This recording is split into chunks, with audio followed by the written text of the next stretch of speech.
Make sure we're up and going first.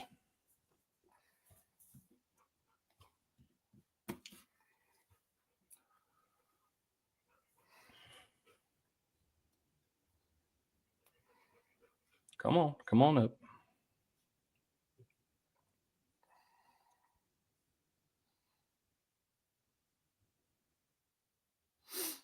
Still waiting for it to pop up on YouTube here. Yeah, There we go. We are live. So what's up, man? Talk to me. How do you feel? How do you feel about Texas State's this year? Because I got to be honest, I was like, we're in Lubbock. Lubbock actually worked. It did pretty well. It did pretty well. Now, in the grand scheme of things, I think of Texas State, we're still a little bit behind as far as location goes, if you really break it down. But what do you mean by that? What's that? What do you mean by that? So, really. So what we have so far, and we still have one other region to go with, and what we have so far is just the kind of the numbers of where we've been. So, 2021 was in San Antonio, first Texas State. Obviously, we had the John and Dimitri. There's some residuals there that I'm sure came in.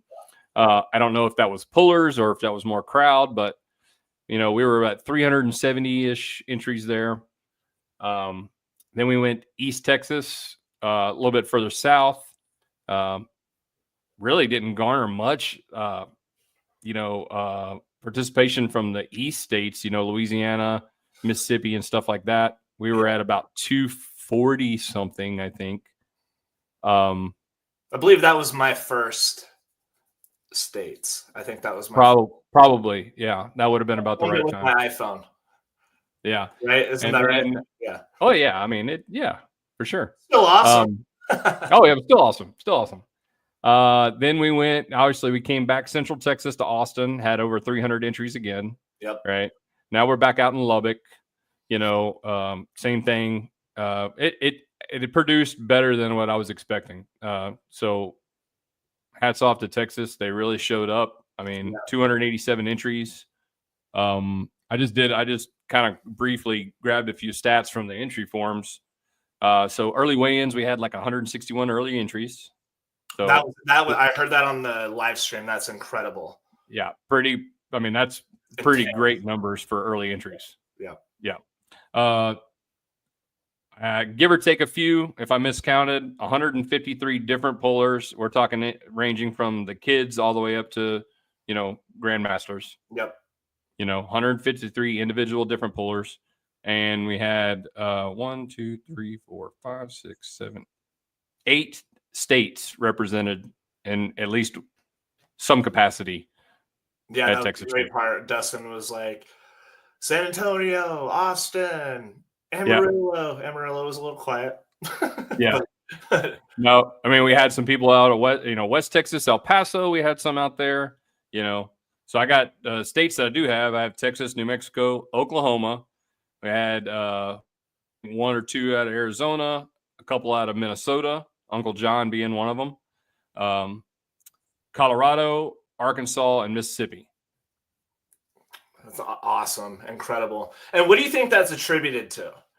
I know there's a lot of serious athletes. Do you think that's a payout thing? Do you think that, competition thing? What do you think that people travel? Well, I would hope it would be a combination of a couple different things. One, some of these people haven't been to one of our events before, so this would be kind of new. So I would probably say that the payouts and probably the Arnold qualification, being that it might be closer to them. Yeah. Like the next qualification, I believe, is going to be Washington.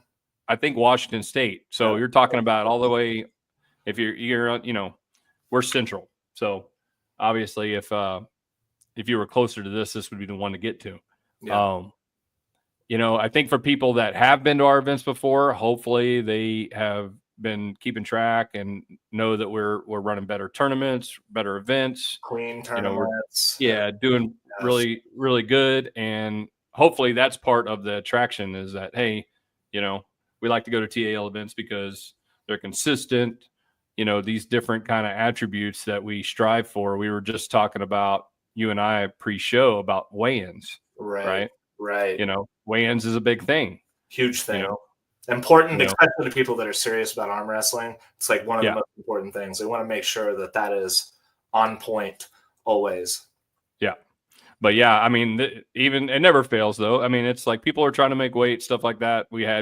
I had people changing into other people's clothes because they might have been not been wearing the right type of clothes to weigh in. I mean, we're talking anywhere from 0.2 ounces to there we had one or two of them that had to lose like over a pound. So you Did they stepped make on the scale.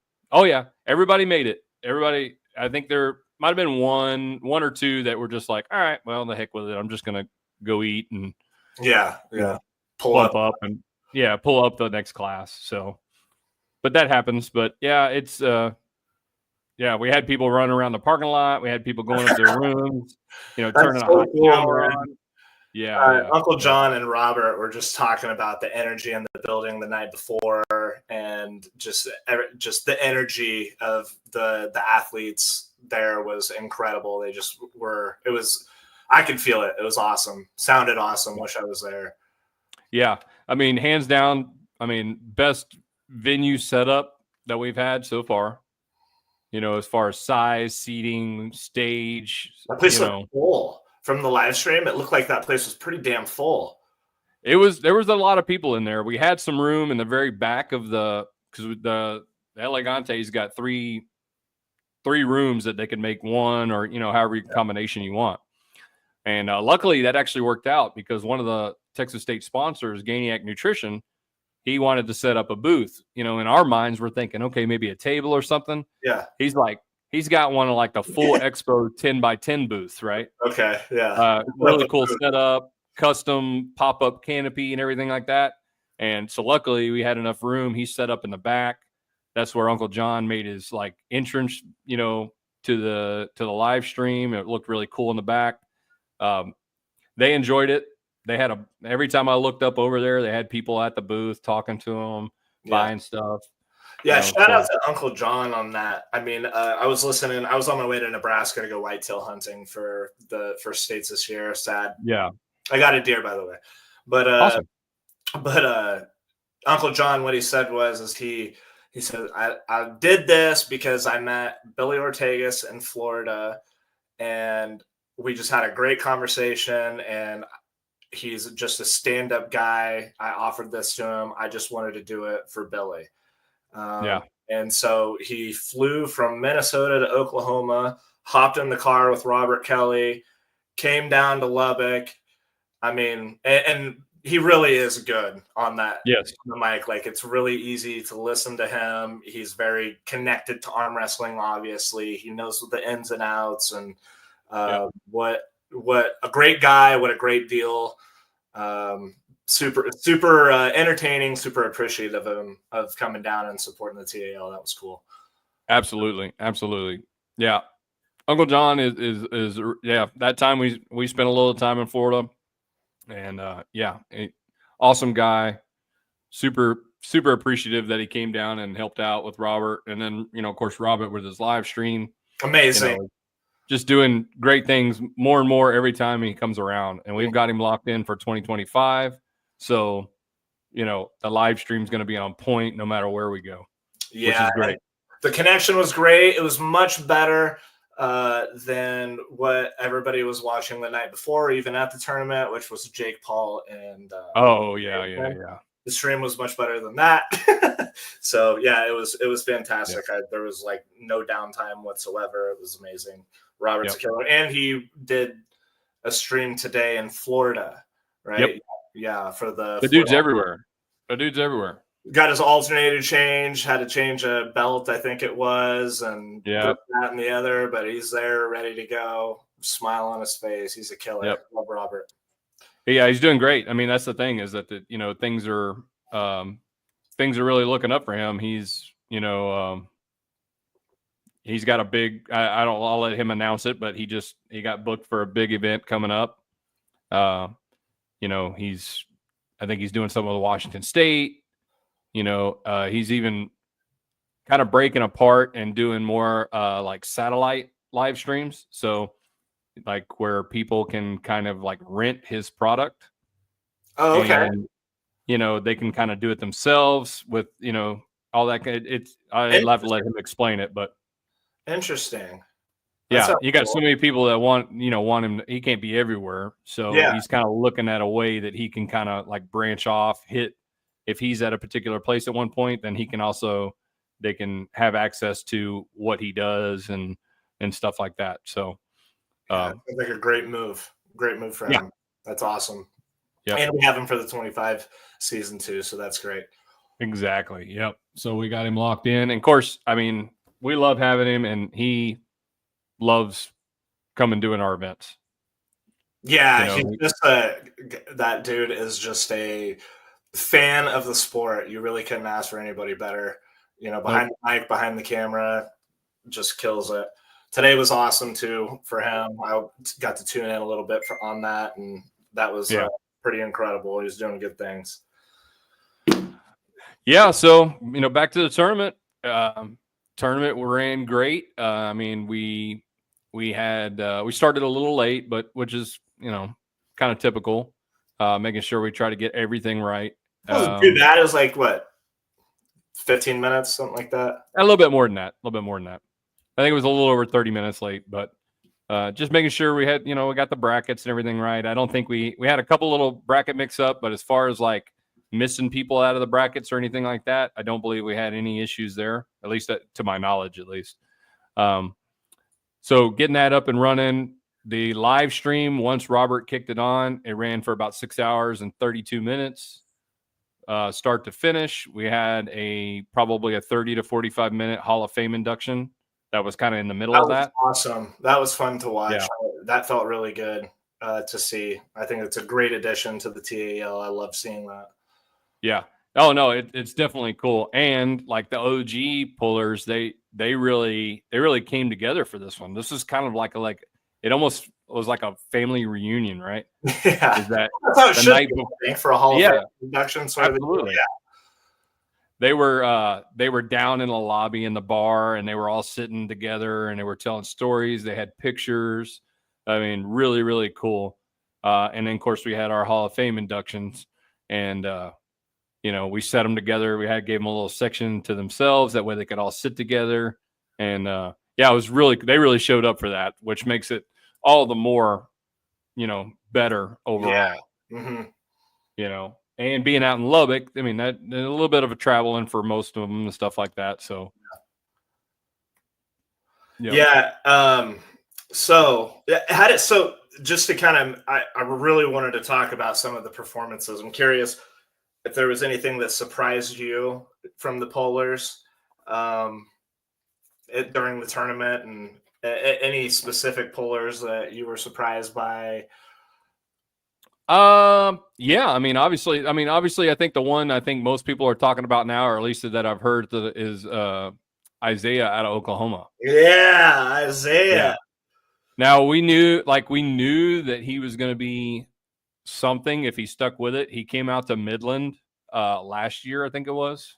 Okay. Yeah, I think it was last year for the Western we had in Midland, and he came out for that one. Kind of surprised everybody on the table. I think he was only I think he was 19 at that point, 18, 19, somewhere around there. Wow. And of course, he's been up in Oklahoma, killing it. Yeah.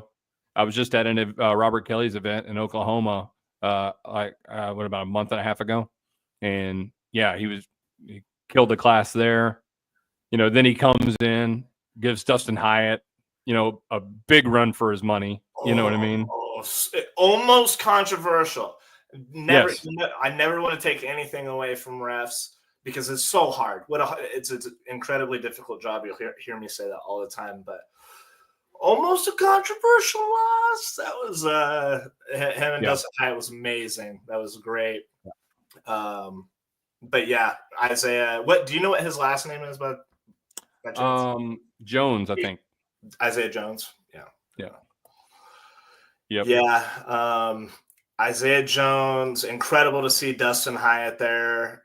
Seeing Dustin Hyatt at a TAL, state championship for me is like, that to me was like, oh my God, this is so cool. This is so awesome. Having him there, having Uncle John there, another great thing. Yep. But the level of competition, this is what I heard from my team at least. The level of competition at this state, Ian Wagner told me this, was just like, because I asked him, like, something wrong with you? Like, are you injured or something like that? Like, you don't look normal. And he was like, no, he said, this is the toughest competition that he's ever had. Wow. At this state. And it really shined out there. I mean, it really did. It was cool to see the young Shanks, Jake Shanks. Yeah. Jake Shanks. John Shanks. Dad is Jake Shanks. Yeah. Ben did well too. Ben was in there. Yeah. He did AMS. Yeah. AMS. Yep. Yeah. Those boys are, where did you guys come from? Well, apparently they were hiding out in San Angelo right underneath Frank Callahan's nose for a long time before he even knew they were there. Yeah. These guys are killers. All the boys there, super exciting to see them. Yeah. John he was wanting Ian Wagner, from what I heard. He was wanting Ian Wagner, and he got a taste of Ian Wagner this time around. But it was a fight. Talked to Ian about it a little bit, and he said he was no slouch. That's for sure. No, not at all. Yeah. So big things coming for that kid. Yeah, and apparently extremely motivated, and now is over there training with Frank's over there, kind of training with him and stuff like that too.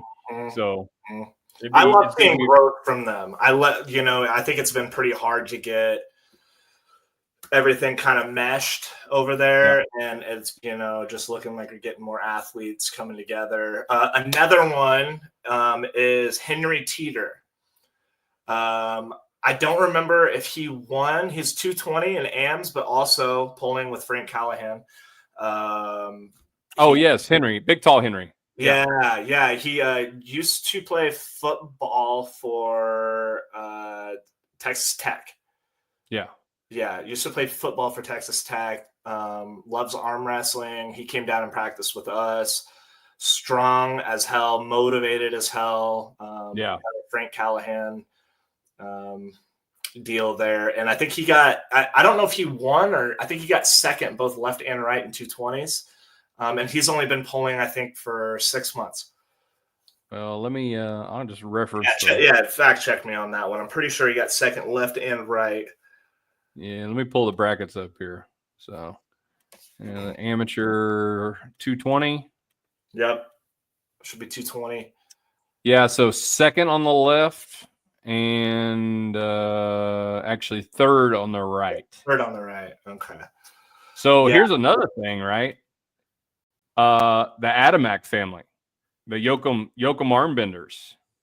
Yeah, I was seeing a lot of support from the fans of the Yoakum armbenders. So like a whole family, man, and they had a teen. Unfortunately, they have a teen, 14 years old, over 300 pounds, big boy.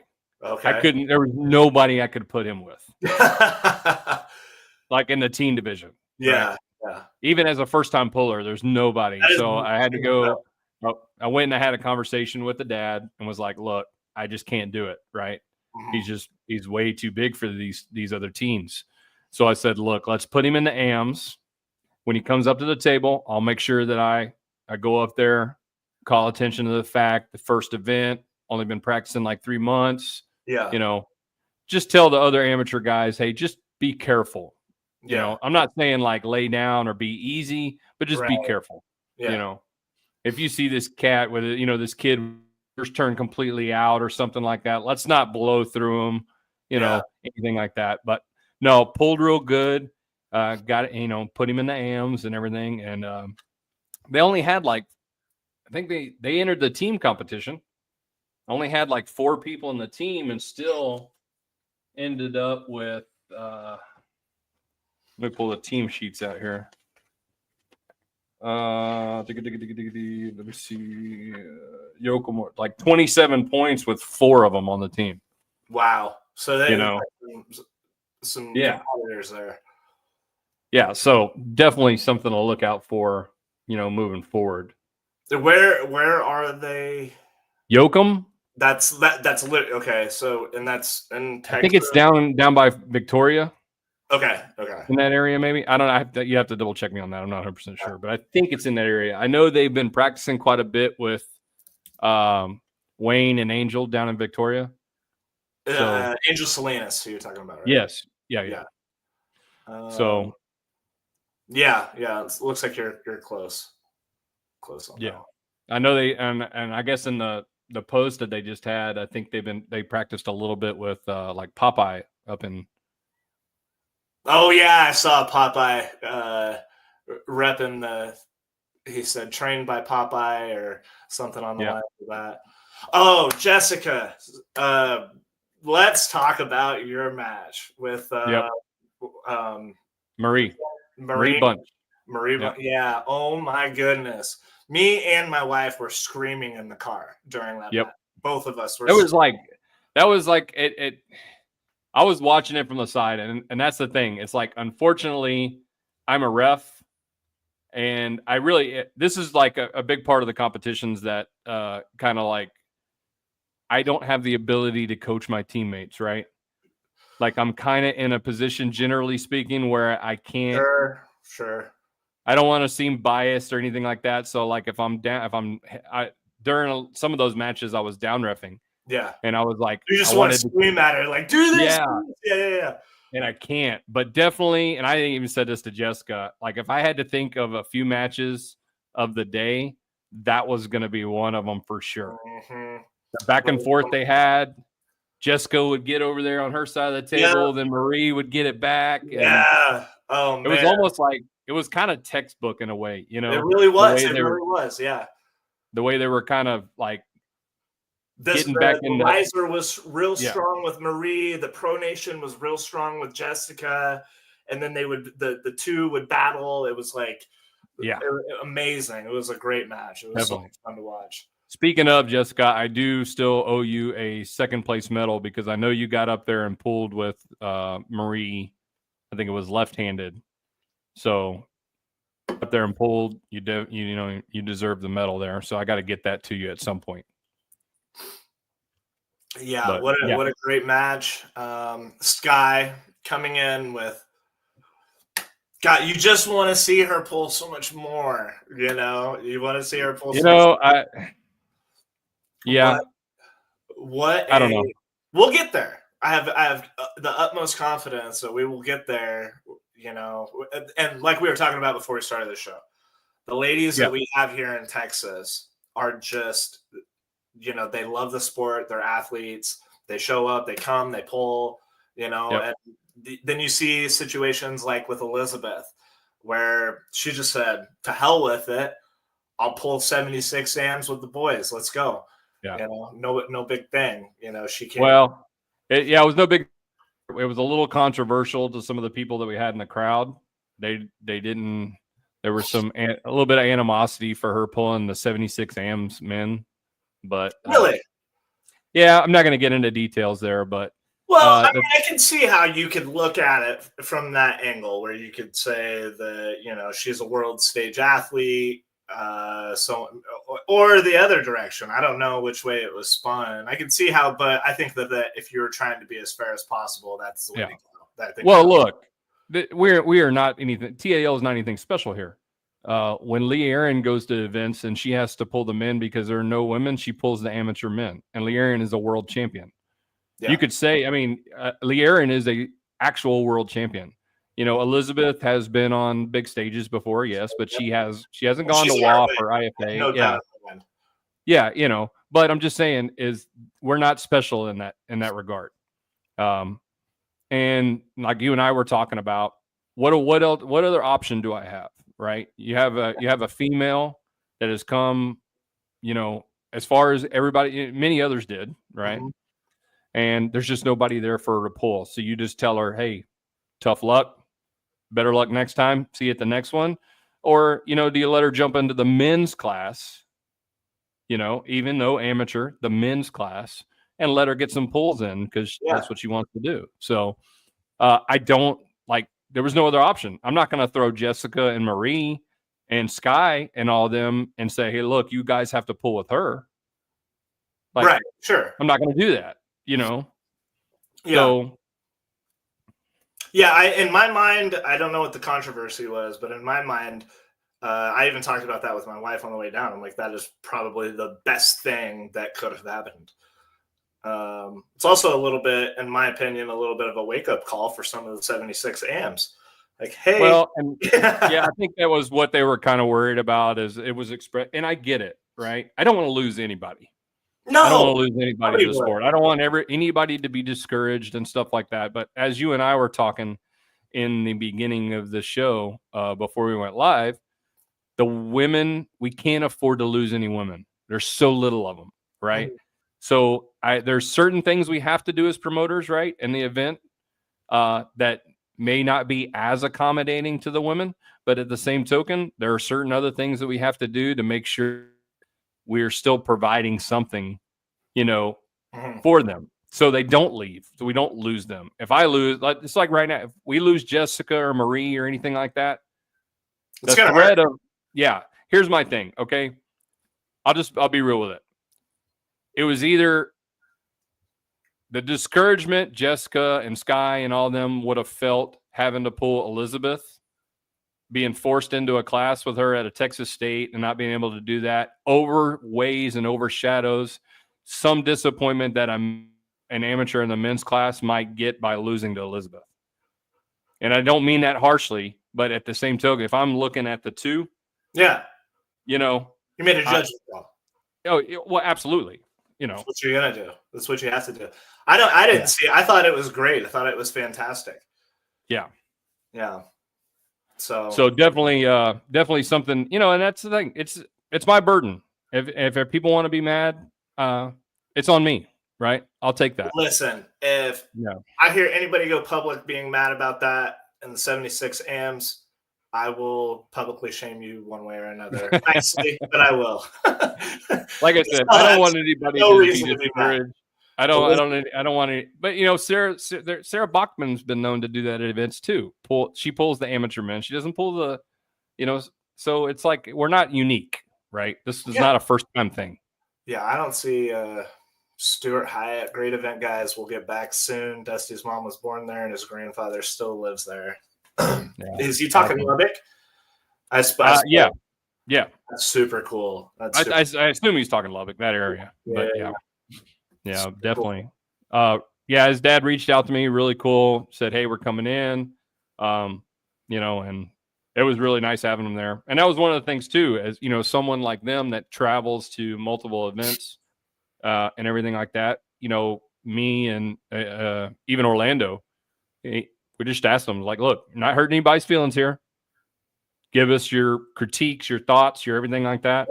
Yeah. And great people to do. Have it. Yeah.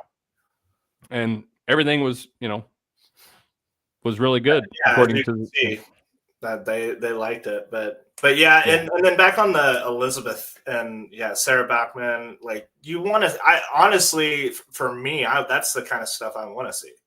I want to see that. I think it's good for the men. I think it's good for Elizabeth, or Sarah, or I don't see where you would be.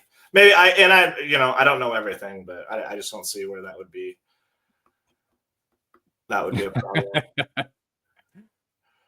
That was super cool. That was super, super cool. Well, see, usually that's the thing. Her and Sarah are usually a little bit lighter, and they usually run the 154, right? Mm-hmm. Well, even in the amateur classes, it's like 154 to 176 can be a pretty decent jump. Mm-hmm. So for her to just say, I'm, I weigh what I weigh right now because I'm, she's got some other aspirations, and I'll talk a little bit about that coming up this next year. Put me in the 176. Let me pull that. And,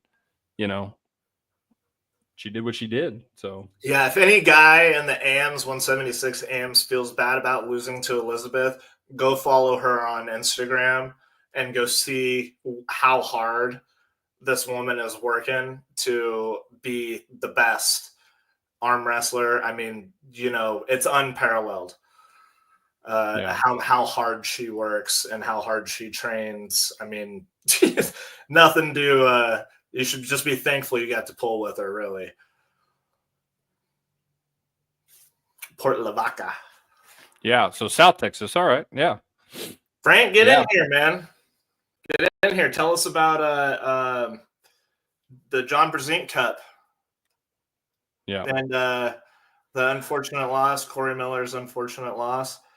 That was, I mean, there were a lot of people going around saying this was going to be a big blowout, and in my eyes, it was not. No, it wasn't at all. It was it was a technical sort of, certain strength in one area, but I mean, we kind of know the horsepower from Craig comes like from the go, right? Mm-hmm. It's like very quick from the go, and it appeared to me that Corey had the ability to really counteract that initial hit. Mm-hmm. And then I think, in talking to Corey, he said there were some technical errors that he made and stuff like that, and Craig was able to kind of gain some advantage, but it was not a blowout for sure. No. Yeah, very technical. Looked like Corey just couldn't find his place to get past center. But yeah, he was stopping that very powerful, real quick from the center, very powerful hit from Tullier. It was a good match to watch. Good. I was really rooting for Corey to win that one, but Craig is he ain't no joke, that's for sure. The man, the myth, the legend, Francis. Hey Creighton, hey Billy. Yeah, no, I wanted to chime in. No, it was a great match. I think the takeaways were Craig's hand is no joke. Horsepower for horsepower. I think Craig edges Corey out a little bit, but it's not, talking to Corey afterwards, he's like, didn't feel like that was where the difference was. He goes, I felt it in my hand. That's where the difference was. Because he compromised my hand, I couldn't access the rest of my power. But you can see that too. You see Craig flashing guys like Adam Warinsky and everyone in the round robin and, all these other guys, and not flashing Corey. Like some people thought. I didn't think it would flash Corey. Like, it's basically kind of how I thought it would go. Of course I'm pulling for Corey, but anyone who says, oh, that's exactly what I thought, big win for Craig. Craig won well. Like, he won in good position, but I don't think they were light years apart by any means. No, that was blatantly obvious. Yeah, definitely not light years apart for sure. The John Brezink Cup, a little smaller this year, but just a super fun event. Bob is, it's no secret, the event is the thing that we do on paper, but the tradition is going back to his barn, having pizza, ripping up, practicing, using all of Bob's equipment. Like, he has tons of different tools and things you'd never think of. And I got to play in Bob's corner for a little while. And, it's like basically just a bunch of bungee cords all at a million different angles, and different grips, and you can it's just neat. And, there's so many cool people there in Utah. There's some really good women, Cody Merritt, a lot of strong guys that don't get out. Like Julian Smith is the guy that I lost to, and he's really good. He competes a lot. And he's in Utah now, and he trains with Bob and those guys. And so they got a great team going on, and it's just fun. It's a fun tournament. It's a for-fun event. It's for funsies. I don't think anyone's going to John Brezink Cup thinking they're winning or something's going to, it's not like you've won the Olympic. It is a for-fun event, and it is a blast. And you just get to meet such, talented people and practice, and there's good footage. Yeah, I get to watch the after poll, a little bit of it with Craig Tullier. I was just sharing that link. I just had it shared to me, and I started sharing it with my team because I was like, hey guys, this is it right here. This is how you train a top roll. Bob's working with one guy named Ryan, having him work a top roll at a bunch of different ways against Craig. And it's just, no matter where you are in the sport, beginner, intermediate, even a seasoned pro, it's cool to just watch Bob teach somebody, and watch somebody drill moves like that. To me, I've done that same thing that Ryan was doing with Bob, but with Corey and even you guys at this point, maybe 100 times. But I'll still watch that video it's in its entirety to see if there's and I'll pick up a new thing like, oh, you know what? I've always described it this other way, and I think the way Bob just said it was better. That's actually a better way to describe that to somebody. He's great, man. Did you get a chance to watch Texas State yet? Yeah, I watched it while I was at the tournament. Did you Did you watch that 220 class? And tell me how you feel about it, Mr. Callahan. So let me just this is good. This is all in good. This is good. I've already talked to Trey and Dustin and the guys about this. So, I think it's important that everybody recognizes that. I think everybody knows there's a difference between the state champion and the best guy in the state that can make that weight, right? Okay.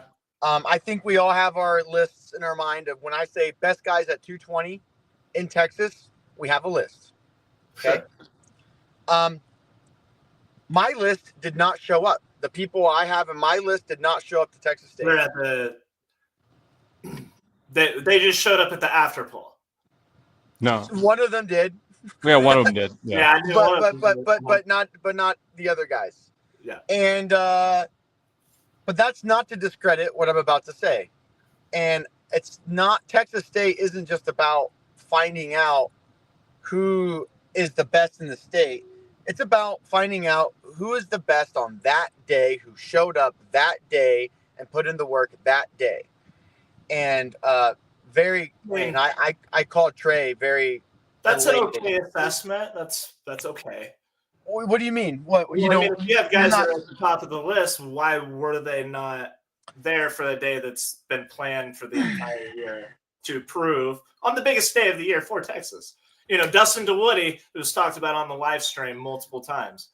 He shows up. He has showed up for the last 3 years, and he shows up to defend the fact that he is the number one 98er. So you're preaching to the choir. I want to say I completely agree with you. Okay. But to play devil's advocate, sure, there are some people who are not the Dustin DeWoody. Well, they're not let's just be real. There's some guys who just go ahead, Billy. Let's just be real. If Dimitri shows up at 220, 242, and even a 243 plus on a particular day, he wipes everybody. He wipes everybody. Right? 100%. A trained Dimitri, obviously. But, I'm of that same contention, right? Is that it's like when a lot of people are talk smack about nationals, right? Yeah, we have too many nationals. We can go in and out. But here's the thing. When people start saying, well, is he really a national champ? He is that day. Anybody could have showed up to the tournament, and they didn't. So guess what? That's the national champion. You can say whether or not he had to earn it or whatever like that, but the fact is the competition was that day. Anybody could have showed up. That person won. They're the champ that day.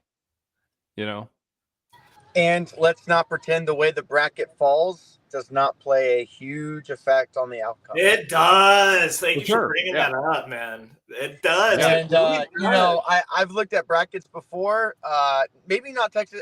I talked to the guys about this, and I thought, it's really tough. I don't know how I would have done personally in the 220 class. It's still a really hard class for me specifically. A lot of those guys, I have wins on Cody Haga with a hurt shoulder. I have wins on Trey Johnson at the 64. I have a win on Billy, but he laid down because I think he was injured at the end of year round robin.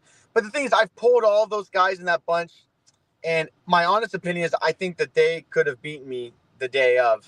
But who knows? With the properly randomized bracket, Anybody can fall through. I know Billy and who was it? Billy and Not really Cody any data for destroyed each other, right? Billy and Cody destroyed each other. Is it Billy? Am I saying his name right, or is it Bill? Cochran. Yeah. Yeah, Cochran. Yep. Yep. Yeah. I saw the war that they got in. I saw the wars that Trey and Cody got in. Yeah. I mean, And I was the Trey- ref and I was in it. Trey, Right. what if there is a case that you can say that if as an athlete, as an arm wrestler, that right there, his performance and what happened is exactly what you should do. Now, don't go doing that if you're just being a dummy and you don't know what you're talking about. But get your grip. Get your grip. If you think that something isn't right, you need to speak up. That's like, Yeah, it's so you funny. need to So speak up. Trey and I talked about this a week out, and I told him, I gave him a small pep talk. I was like, hey, by the way, remember it's 3 versus 1 up there. That head ref, that down ref, and your competitor. None of them are trying to do you any favors, right? It's 3 against 1, and fight for yourself, because that's something he said that he's not done historically. I didn't know he was going to do that. Man, I didn't either. I don't think anybody knew he was going to do that. I didn't know he was going to go that far. But no, I mean, he did what he needed to do. And he is now they agreed with him to a certain extent, like on a couple of things. And so, well, here's the thing, though. I'm not going to go as far as saying that they agreed with him. All right. So here's one thing that I think the refs were extremely lenient in a lot of those particular. So there wasn't like any like match fouls that we were kind of looking at, but both competitors could have been fouled out pre-match just from all that. All right. And this one thing too is like, okay, if a guy doesn't agree and they let go, then the ref doesn't have the ability to properly address. If he says, no, my thumb's covered, and then Trey opens his hand or Cody opens his hand, well, how does a ref properly address that without going, okay, guys, we got to grip back up? You know what I mean? So, well, it was a difficult match to referee. Match is well. See, I had refed a couple of Trey's matches, and for some reason didn't have near the trouble. Well, was it against Cody? Well, he knows. Like Trey knows. He knows if he's if things are right, and on a personal stance, I know that he's not the type of person like he wants as much advantage as he can get. Of course, sure. Every arm wrestler does.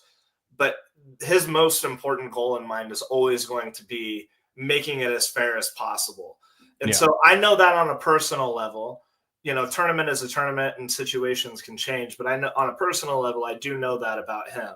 And so, there might be some of that going on just where, and I think Orlando Martinez, respected him in that regard. And but all that said, as an athlete, that's my message on that one. As an athlete, if you feel that something isn't right, speak up. Speak up about it. That one's extreme. It went to a crazy level, but definitely. Well, also too, though, is you have to remember the adjustments or something like that a ref might get to. All right, so let's hypothetically say there was a match that was being reffed where the competitor said, hey, I can't see my thumb knuckle, right? Well, they were both carved slightly. As the ref turned the hands out, the ref saw the knuckle. Okay, well, I see the knuckle. Ready, go. After the match, it was like, no, you didn't adjust the knuckle. And the ref was like, when I turned you guys out, I saw knuckle. So the ref might not literally go, okay, yeah, there it is.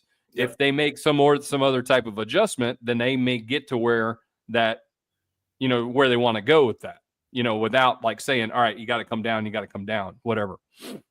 So And that leads me into one of the things I wanted to kind of talk about too, is that not taking anything away from anybody, because everybody knows how hard of a job it is to be a referee. That is no fucking, everybody knows. But Marcus did great, I believe, as the head ref. I think that was what he was, as the head referee at the tournament. Am I right on saying that? Is that he was a head referee? Yeah. okay? I didn't technically name anybody like head officiator or anything like that, but yeah, he was he would have been one of the guys we would have went to if there had been any issues or something like that. Sure. As one of the more qualified senior referees. Yeah. As a spectator, it would be cool to see those initial referees that were in during the amateurs, maybe saving their energy for the pros, if there's enough refs to go around. You know, if you're doing like night shift, day shift sort of a thing for refs. That's a really good point. If you only have 6 refs running 3 tables, I don't know if that's the number, I'm just as an example, whatever it was, and then your refs all ref for 4 hours or so doing the amateurs, and they get an hour break before having to jump into the pros, or maybe it's less and maybe it's more amateurs. I wonder, because we've talked about this before, refs get tired just as anyone else in the world would. And when you get tired, you start to miss things, or you start to become more relaxed, or maybe you change up your game, or you change, I know as a competitor, as someone I'm very deliberate, I'm very methodical. I even think to myself, okay, who's reffing my match? This guy is. Okay, what does he do? Like, how's he set us up? What can I say to this? Like, because I know some refs, they don't even want to be spoken to. I know some refs will let me touch the strap, some refs won't. I know everyone's tendencies. And as someone who's trying to absolutely min-max out the wazoo, I try to play that game, and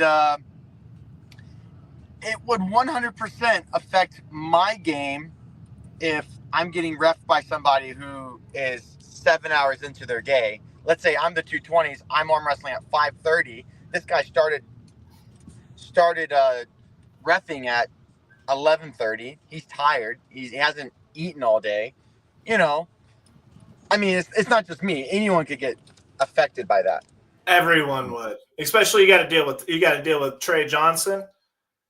You're going to be tired after that match, boy. You are going to be tired. I'm going to put my promoter hat on. Yes, and sir. Go, it's not feasibly logical to try to pay for 12 refs every event. No. So how many refs did you have? Let's see. I'm going to have to count. All right. Mark. I think just whatever you do have, like maybe you could do it by, and this is just like, it may not make any sense, but let's say Brian Firmino, for instance, every ref is 1, 2, 3, 4, 5, 6, 7, 8, 9. I had 10 refs that event. So I guess my thought is, not a suggestion, just a thought that I'm bringing up, is just level. I don't know how the referee levels go, but there's like master referee and then so on. I would probably want my more educated referees during the pros, because that is when they're, or split it up. I would disagree with that. Would you? Well, yeah, because I don't want a less experienced referee refereeing amateurs. Right. But the pros might, I agree, but the pros also might demand more strength, like in my case, a more consistent ref. I don't want to ready go and then a ready go. Well, see, and look, we're still going to have, we still need to have a powwow with my refs, because even though I'm they're just going to be things that happen, right? There's going to be missed calls. There's going to be little things that we can always improve on, and we do need to improve on. But all in all, I was extremely happy with my ref staff at this event. Sure. We went through everything with no injuries, no nothing. Where there's some questions here and there, sure. But I mean, I was reffing. I'm not excluded from this at all. You know what I mean? So This was like an when I say refs, I mean me as well, right? The So wrapping was great. It really was. we got to work on some stuff. We got some, we had some fresh junior refs from the area. We need to work on some hand signals. We need to work on being assertive at the table. Stuff like that would just naturally come as they go through events. We got to work on that. So I completely acknowledge that, and that's stuff we're going to do. All in all, I think it was well enough. I mean, it was well enough for sure. How long was the event? So I have to go on. I'm gonna have to go on a live and go match to match. Start to end. But the live stream only ran for 6 hours and 32 minutes. Yep. And like I said, there was about a 30 to 40 minute intermission for the Hall of Fame induction. So if you're talking about run to run, less than 6 hours. Now, if you're talking about from when people started showing up to the end of the day, yeah, probably around, it was longer than that, but yeah, I think the AMs ran a little bit over what Uncle John and Robert were predicting by like a half hour, but then everything kind of squeezed together pretty well for the most part. But yeah, and it was really smooth. I think we had some. I mean, we still have some issues that are plaguing us, like these little bracket deals, like, oh well, this and that, and then you've got your bracket person gets into some sort of a rhythm, then all of a sudden someone jumps in their face, wanting to ask questions. I'm not supposed to be pulling here. I'm not supposed. Then it just kind of throws everything off for a few minutes.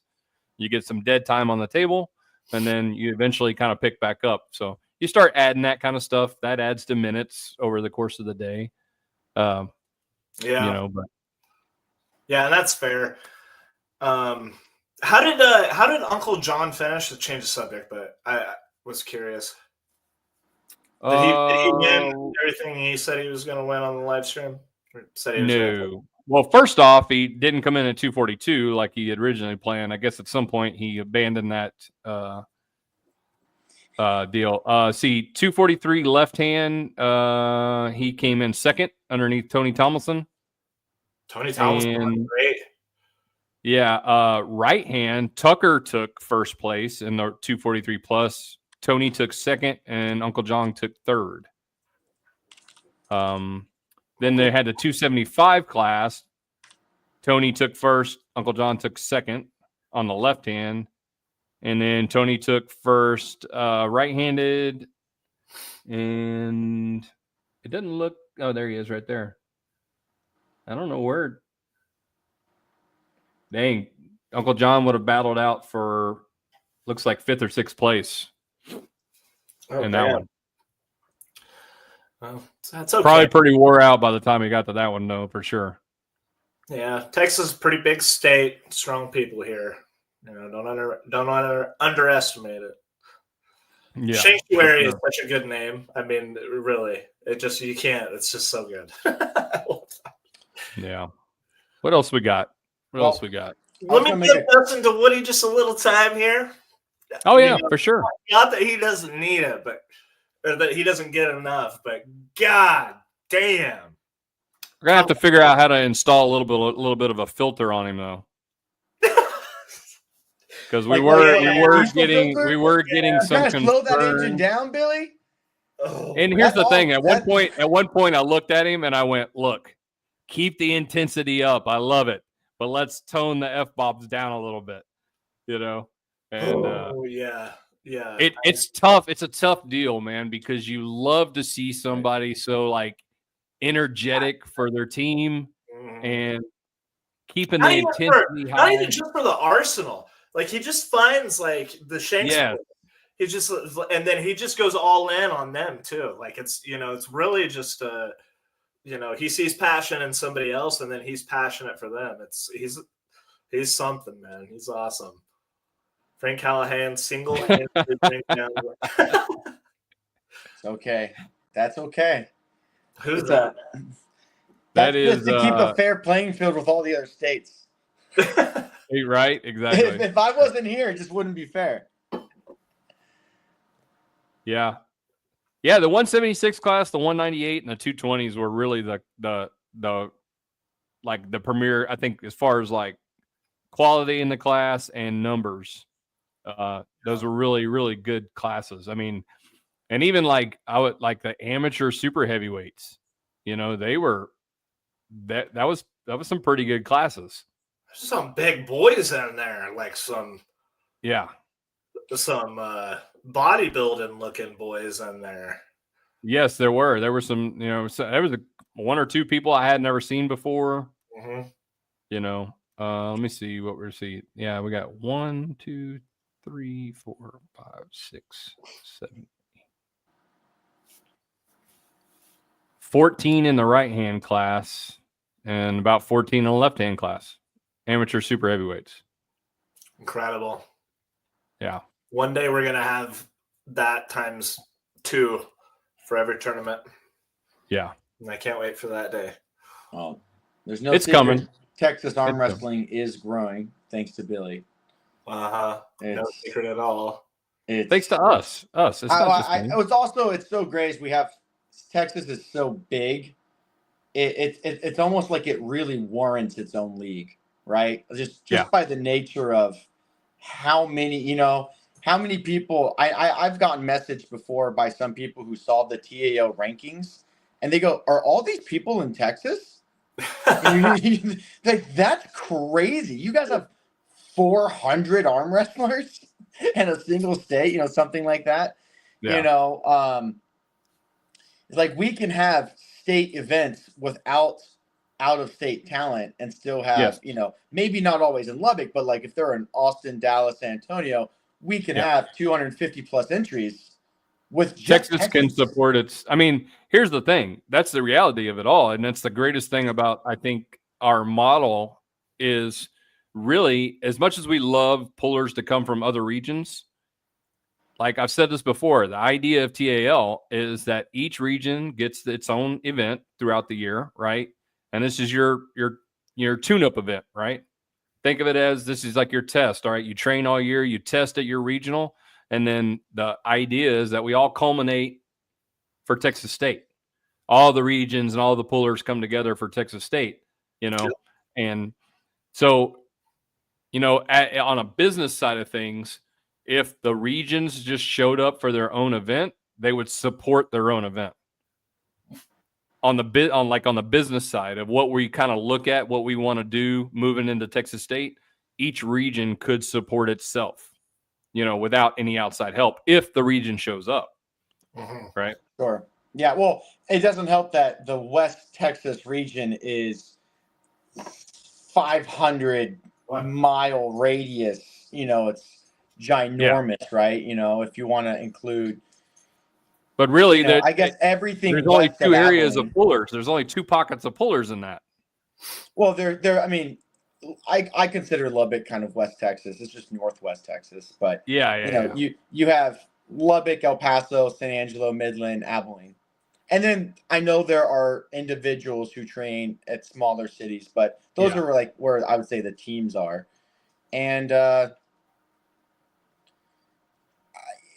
even with all of those guys, that's like 2 Dallas teams. Yes. Like I know I've seen the videos. Dallas has, 2 practices a week, each with 30 guys. Yeah.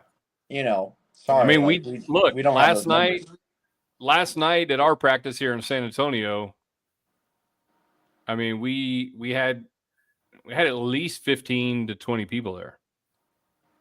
And we have that on average. Now we're still the level and caliber of our team is still growing. Sure. But, as we saw this state event, perfect timing for Kyle Hall. Shout out to the young man who's been arm wrestling for like what, a year, if that. Yeah. No, I think Kyle's been a little longer than a year, but he doesn't compete that much.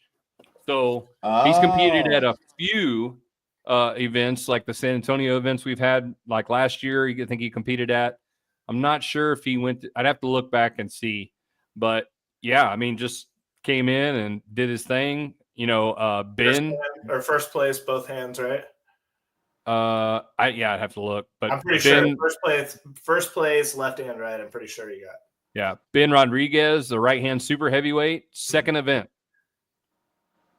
And he's like 250, right? So he's not really a true super heavyweight. Like, he really should be 242. But nonetheless, came in right-handed, in a 14-man class, Yeah, and killed it. that ties into what Efren just said on Efrain. I'm sorry if I said your name wrong. Oh, let me put that. Yeah, put on the chat. The level is rising too. I wonder how long it'll be before someone dethrones Dimitri, and who that will be. Ooh, that's In Texas. That's a big old tree to climb. Yeah, I don't. But possible, it's a thing. There's like for instance, John Shanks, who is 16 years old. Can't say enough about him. 16 years old, and I mean, just I don't know, genetically gifted type of deal. People like that come in all the time. They stick around for a while. Who knows what could happen? A 242 John Shanks is. I would want nothing to do with it. I would run. I'd leave San Angelo and I'd go live in Utah. Yeah, right. Right. On the Wolo, how good is Trey Johnson? What did he say? Yeah. How and with now Trey? I mean, he's not wrong with that. Trey's got his great genetics and his interest seems to be up to par. Yeah. I have a really good answer for this. Go ahead. Yeah, give it to him. Trey's as good as he wants to be. I think his potential, and it's been discussed, just amongst teammates and friends. I think Trey is just one of those guys. You grip up with him. He's a natural athlete. He's someone who's like, oh, okay, I want to get good at this. I'm going to get good at this. Shares all the videos, watches all the content, trains like a power lifter would, but for arm wrestling, understands the, hypertrophy, a building, a strength, a peak, and then a deload, and then, preparing himself for battle at the table, just as you would for powerlifting, weightlifting or jiu-jitsu, guys like that. And he's he's been in the sport for just a little over a year or something, right? No, he's been in, it's probably been about 2.5, 3 years, I think. Yeah, it's been a while. I mean, I feel like he's probably, it's weird. I guess 3 years to me sounds like a lot because I've been in the sport for 4 years, but the truth is there's people that in the sport. Yeah, it's still like the beginning, right? You still learn new things all the time. You unlock something, at practice. You go, oh, no one's ever said that before. I didn't realize that is what everyone meant when they said do X, Y, Z. And I think that I'm hoping Texas State was a breakout tournament for Trey. Yeah.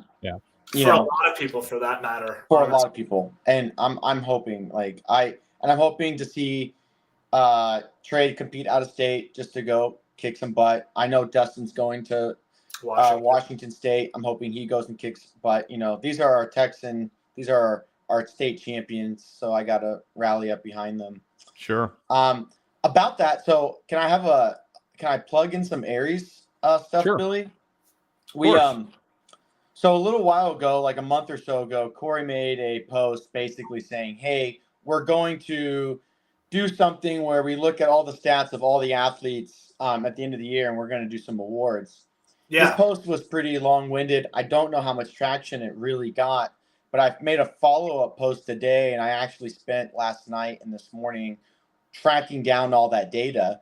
And so just so everybody knows, some of the stats that we're looking at are things like over just this last year, 2024, athletes who had the most amount of matches, the most amount of unique opponents, competed against the most different states, so opponents from different states, and on average went against opponents that had a higher ELO than them, a higher rating than them, and then how much rating did they gain or lose throughout the year, and what was their win-loss record, and how many tournaments did they compete at. Can I show that pic to kind of give people an idea what we're talking about? Well, if you showed that pic, it might be okay. Is it just does it have names on it? I can crop out the names if you just want to do the crop numbers. out the names. Yeah, crop out the names because You don't want to hurt people's feelings or what? Well, also I just don't want, but I don't want anyone to jump ahead of themselves if they see their names on a list and they don't actually get selected, right? Because I got we're working on coming up with a weighted system to say, well, let's say Frank had the most amount of matches, an ELO gain of 50, and I competed against 50 unique athletes, but Trayton only competed against 30 unique athletes. He had 10 less or 20 less matches than me, but his ELO increased by 150 throughout the year. So your win rate was way higher. Who Gotcha. should get the award? You or me? How Yeah. do you decide, right? So, anyways, I'm running a lot of math stuff behind the scenes to try to We love you, come up with Frank. We appreciate you. come up with love you for that. a number. But we're going to award. We're going to do some for women. We're doing an overall for men. We're looking at youth and trying to figure out how to do that. We want to do an up and comer, so someone who only has results for 2024. So, maybe you were training in 2023, but your first event that you competed at, or at least the one that got entered into Aries, is 2024. We're going to do like a rookie of the year, and we want this to be a annual thing. I think we're going to try to make this a yearly thing. At the end of the year, we're going to award some people, and we're doing cash prizes. We're going to do pay for entry fees and do cash prizes for the people who are our top picks. I think some of the awards, we're coming up with some names, but we have one here. It's like the Aries Rising Star. We have a Youth Competitor of the Year, the Iron Heart Award. This is the person who punched up the most, had the most matches against higher rated opponents, and still ended the year in a net positive. So some really gamifying it a bit, right? Like coming up with like bad, just as you would in a game or anything else, coming up with some stats that hopefully, when we post this, at least for me, just putting together the query and looking at the numbers, I'm like, oh, this is neat. So-and-so arm wrestled 85 times in a single year. They had 85 matches. They went against 33 different people.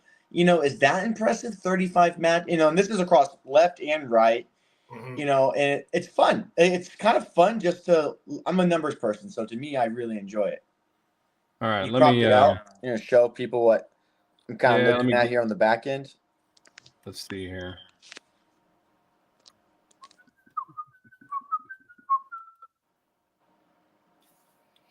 All right, names cropped out. This is just one of the ones you sent me. You got to tell me if you can see it or not. White screen right now. It's a white screen right now. A white screen? Yeah, just white. White, just white. Oh. I could see what you originally had up though when you had StreamYard up. I could see that, but now I can't see anything. Huh. All right. Well, this is my first time using this, so let me see. Yeah, we're gonna need this in the future, Billy, because we're gonna have to be doing some replay. I know. I gotta learn this new thing. Hold on.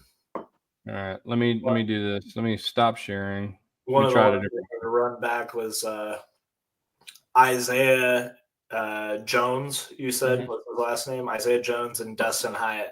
Man, that one was so close to call.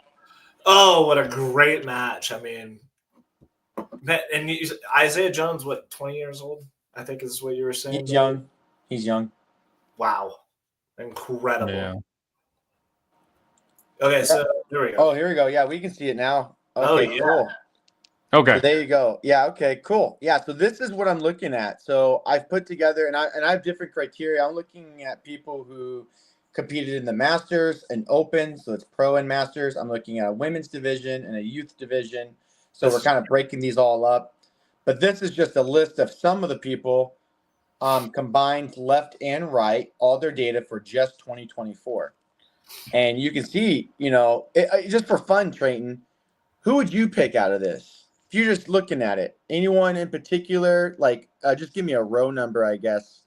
I would say probably row number 4. 4, okay. 4's kind of hot. Yeah. Row, and then there's another row there that has the same matches against higher ELO. at 36. So there's 2 people with 36 matches against higher elo. Those are interesting to me. Mm-hmm. Those ones are interesting to me. Unique opponents is great, and the number of matches for anybody is all obviously 115 to the next person being 48. Or wait, no, that's not in order.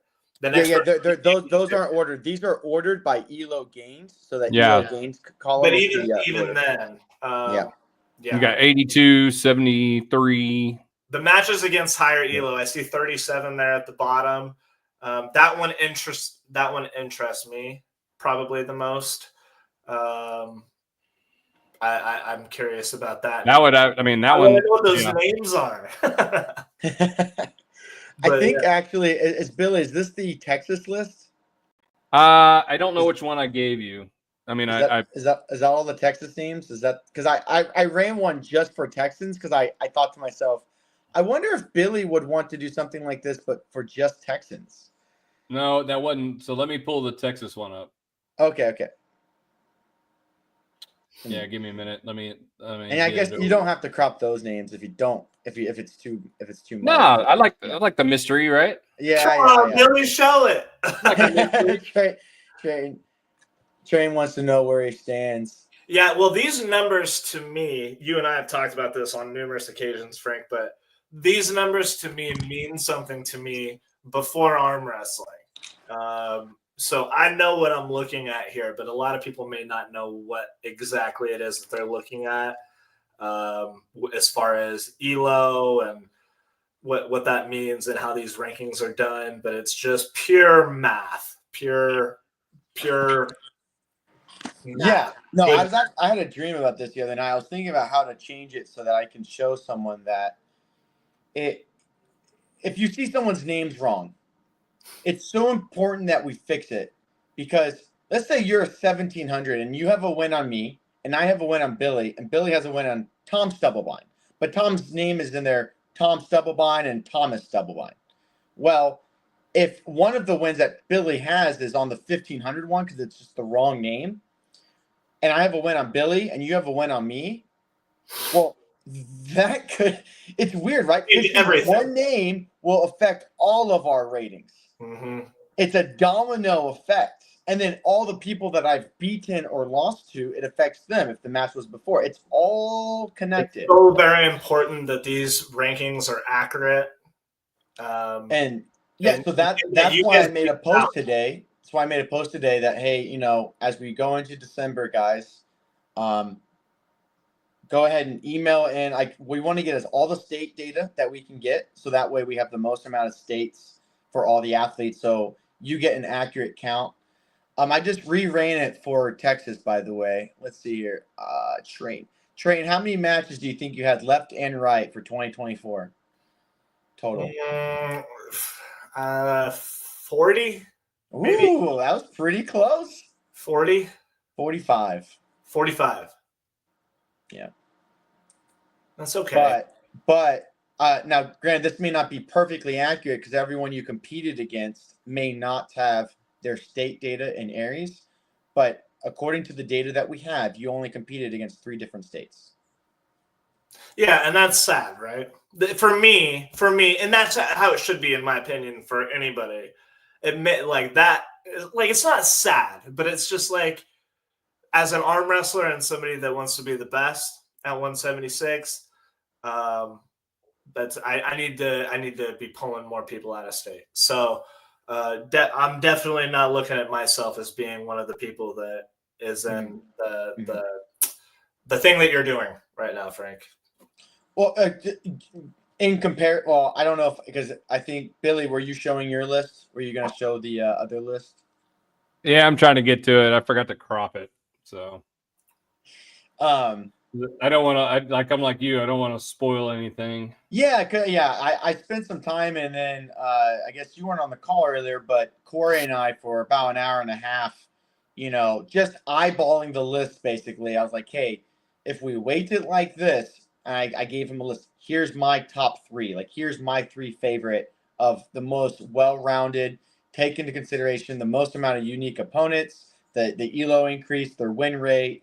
All of these things. and I think Corey and I got to argue over it. That's what we do. You know, he was like, well, I like number 1, I like number 2, but what about so and so? This guy had, he had 16 more matches and he had the same win rate. The only difference is he just doesn't go against a high number of people, but he had more unique states. And I'm like, well, what's more important? More unique states or going against better, like he still went against the same number of unique people. It was just the people he went against were better. And, when we get into this debacle, because we're trying to, we want it to mean something. And, as somebody that's not a part of what you're doing, I know, and this is why it breaks my heart, as I say, that, thanks, Robert. But this is why I say, like, if I go to a state, or like if I go to Louisiana or if I go to Michigan, I have a pretty good idea of like some of the people that I'm going to be pulling at 76. Okay, and here we go. I got it now. So the higher rated ELO, like as a puller, just as a puller, I know where I need to go in order to pull people of higher ELO, and I think that you should be striving for that. What do we got going on here? Yeah, what is this? Is this This is the Texas list. Yeah, that is. That's exactly what I have loaded on my screen right now. Cool. Yeah. So I gotta know who this 115 matches, 79. You know who that is? Yeah, I would imagine if you thought about it really hard, you would figure it out. God, probably the most traveled puller in Texas. It's not probably. Yeah, you're right. It is the most traveled puller in Texas. Yeah. Oh man, why am I drawing a blank on this? Can we just say it? Like, is that a problem? Like, can we just say this? I just want to know this one. See, that's kind of it's one of those things where this is very interesting stuff, right? Because this guy has pulled 115 matches, but of those 115, only 16 have been higher than him. But Elo gained in comparison, and that's just by sheer number. Yeah, that's why this Elo thing is amazing. So you can see where he was able to gain 210 Elo points over 115 matches, but only 16 of those really gave him a higher win ratio, like number. God, who am I not thinking of? I know this. You without a doubt, but yeah. Huh. Yep. Well, whatever. Fine. Anyway, so that's the sort of thing we're doing right now. I think I'm totally open to suggestions. I want to come up with, anything that we have as far as match data.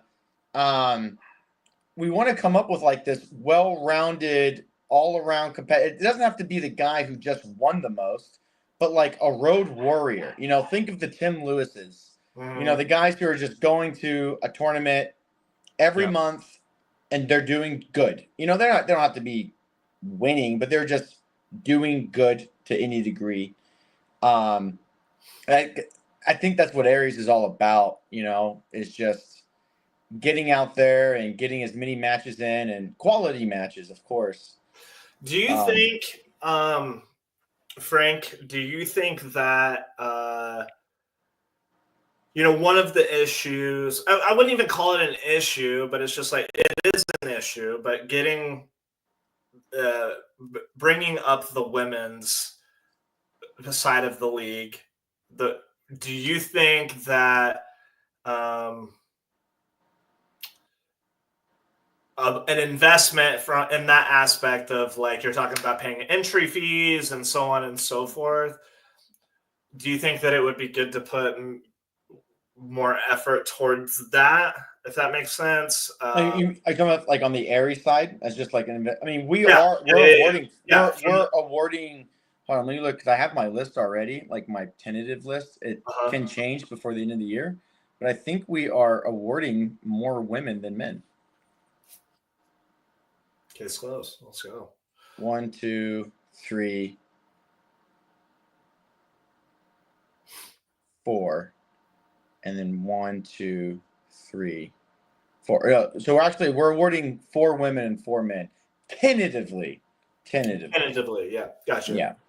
So it's hard. It's hard to invest into the women because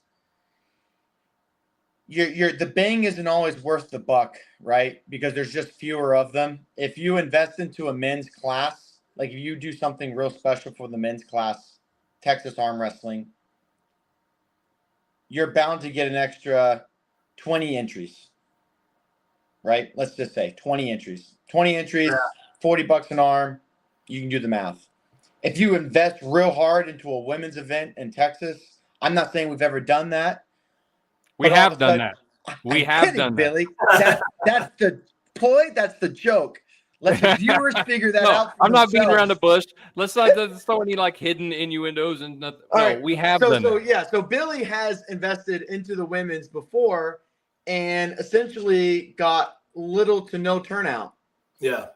And then so when there are some women arm wrestlers who are like, hey, why aren't promoters doing more for women? And then Billy's over here hosting an all ladies event with cash payouts. And I don't know. I was saying, I'm like, and only 10 girls show up. 12 on the last one. Well, yeah. Oh, wow. Okay. And only 12 women show up.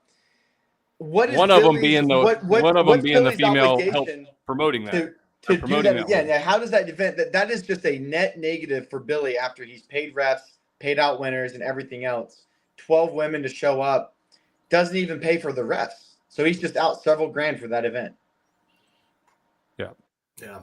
Well, not Billy. The TAL is out several $1,000s for that event. Well, and sponsors and stuff like that. There was a lot of sponsorship gained for that ladies only that could have just as easily came back to the league instead of the ladies only event. So, that was one of the things is like, all right, we're going to go down this road. I'm going to support it.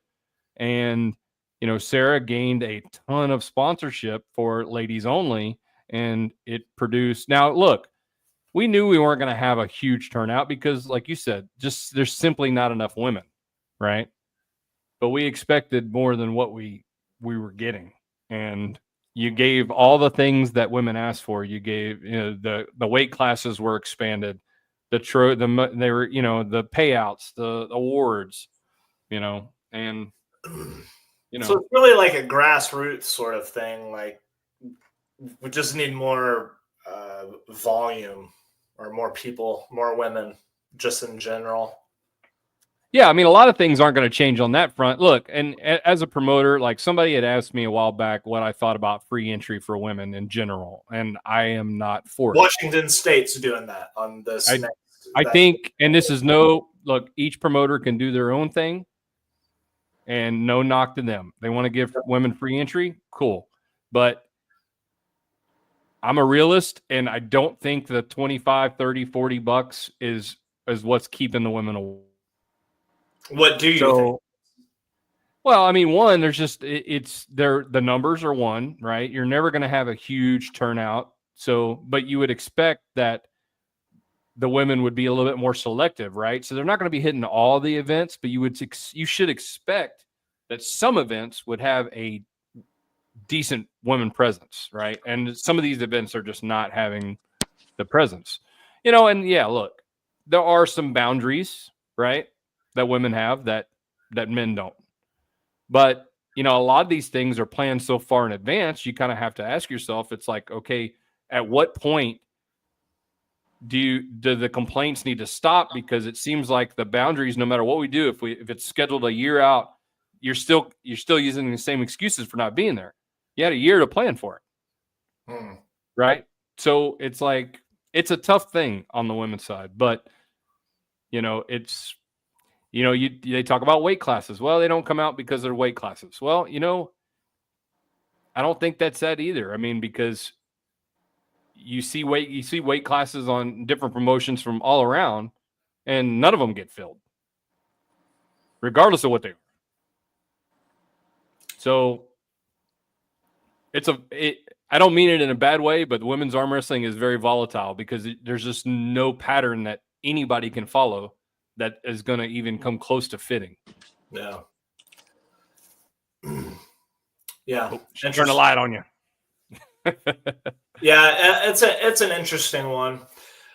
Interesting one, but it seems to me that it's getting uh, better in a way, but just maybe slower than the growth of the sport per se. Oh yeah, I mean Yeah, it's always going to be behind, yeah. you know. But But- nevertheless, it's Well, and I've always made this argument too about the whole, women put everybody needs to put into the pot, right? yeah, It's the idea is that everybody's got to put into the pot, and we know that the women aren't going to be representative of what they actually get. So, like at Texas State, if they can get 4 to a class, like Sky won $500. The women that we had compete didn't even cover the $500, all of them. mhm. You know what I mean? But we already know that going forward, right? We already Yep, know that there's going yep, to be a loss, and that basically the men have to take the brunt of the cost, you yeah. know? Which is So, difficult as a promoter to justify, I'm sure. Of course it would. yeah. Yeah. Yeah, Yeah. but you want that competition to be there, and Well, so sure. you're leaving that opening, but that makes it harder for you to justify different weight classes because Yeah. then you're talking about even more of a loss that you already know is going to be a loss with what you already have. Yeah. I see where you're coming from. Yeah, interesting stuff. That could be a whole nother separate podcast about Oh, for different things. sure, Yeah. without a In doubt. there. I'd love to hear some women's input on it too. It I would was just be getting ready to say that we could even bring some women on here to talk about it. And I think it's interesting too because you'll find, because we've talked to some of these women before, and you'll find varying different opinions. oh yeah, Just amongst, just like you would amongst the men in arm wrestling. Some of the women have very different well, look, outlooks on what their goals are, or maybe how they should be catered to in the yeah. sport. Look, I mean, like me and Trayton were talking before the show, before it started going live, and there's some of the conversations, but there's a lot of talk around the women's community in arm wrestling and who deserves what and who should be number one and who's dodging matches and who's doing this, and then so let's Elizabeth put it out on the pre-show. I don't know if you guys saw that, I did but not get to watch that yet, actually. watch the pre-show. That was actually really cool. Robert Kelly and Uncle John did an outstanding job on the pre-show. I loved it. What'd you say? But we put it out ahead of time, right? Here's Elizabeth. She's going to be here this day pulling this event. Here's where she's not dodging anybody. Here she is. We're telling you exactly where she is. Mm-hmm. Come get it. Mm-hmm. If you want it and you think you deserve it so bad, come get it. Mm-hmm. I love it. I love the gusto. There are a ton of men who in arm wrestling that don't have that dog in them. That there's a very short list of arm wrestlers who go, "Hey, who's going to that event because I want to pull so and so," or Yeah. "Oh, that's a stacked class. Let me check my schedule. I want to hop in there. I want to see how I do against those guys." There's very few people like that. In fact, we've talked about doing pre-registration and things of that nature for a while now.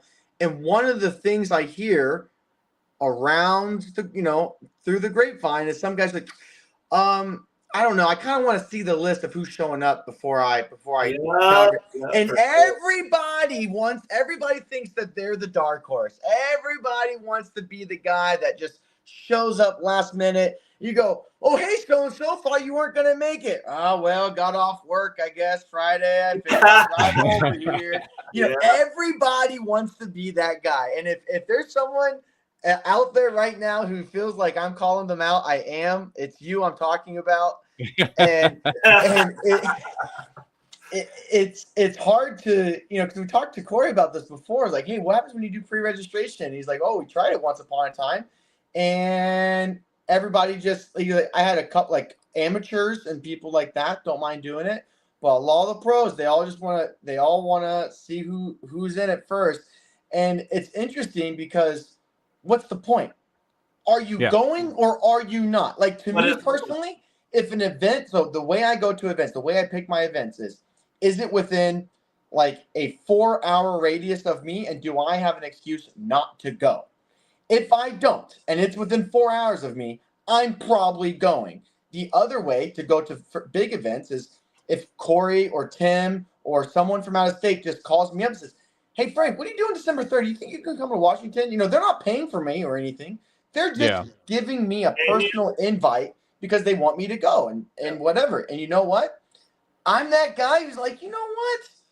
Yeah, let me talk to Jackie. I think I might go, you know, and that's how I, you know, end up going to my events. I'm not going, well, who's going? Who's showing up? You know, I don't want to pull, you know, Craig Toole, John Brzezinski, and Corey Miller, you know, and just to get 0-2. You know, I don't. But you're thinking, yes, you do.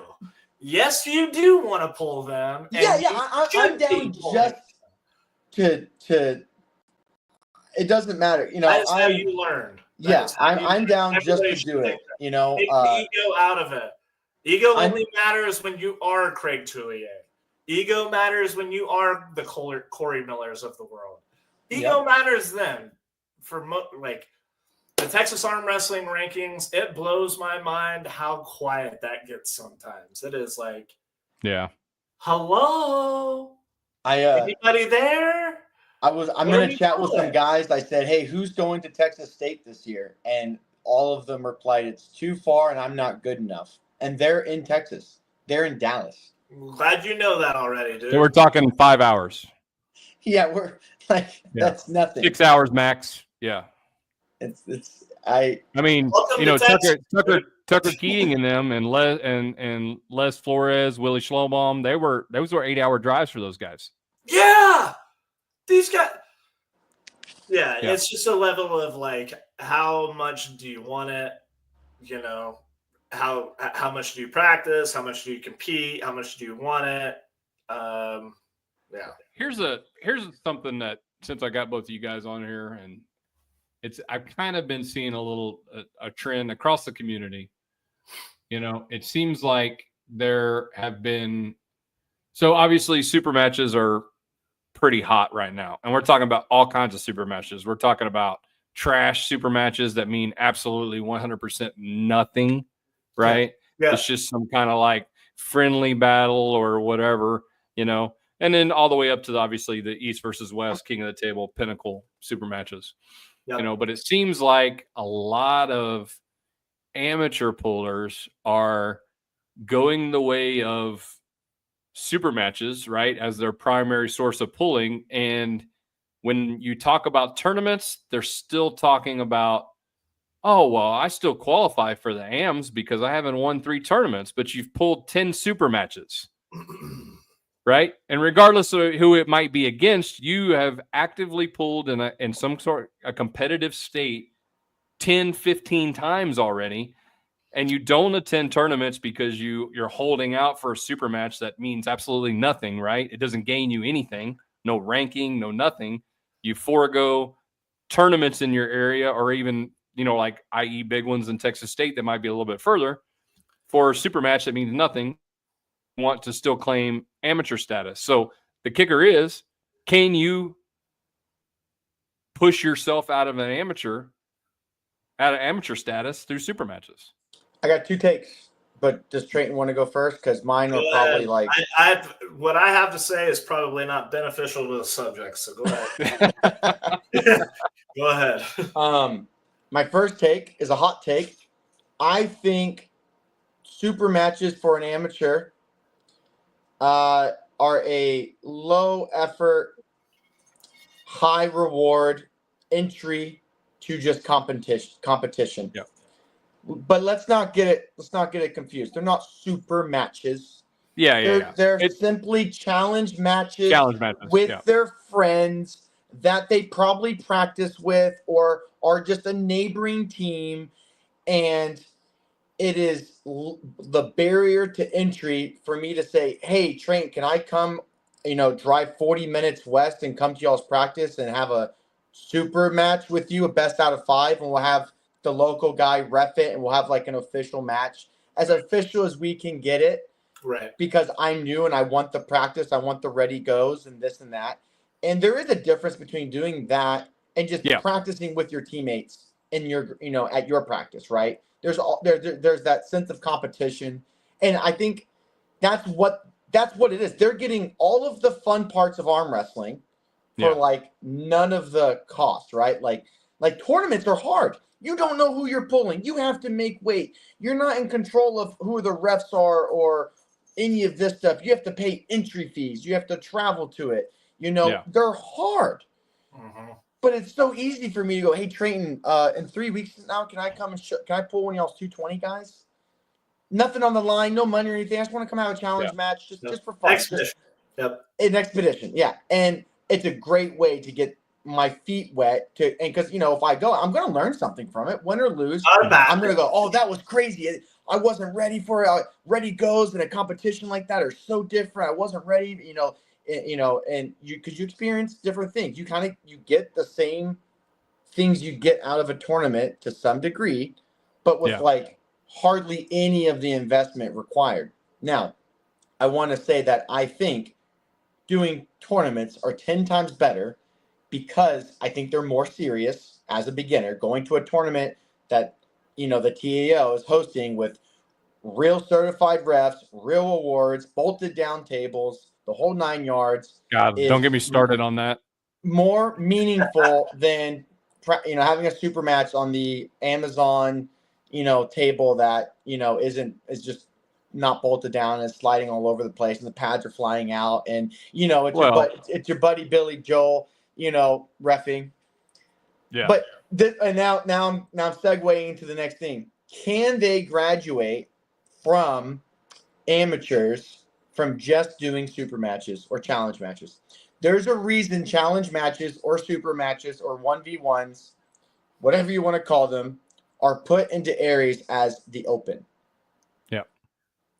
And just like every other part of Aries, after a certain point, if your rating is above a certain threshold and you have a certain number of matches, I don't think you should be competing pro or amateur just based off of your own say-so because you haven't competed, to what Billy's saying.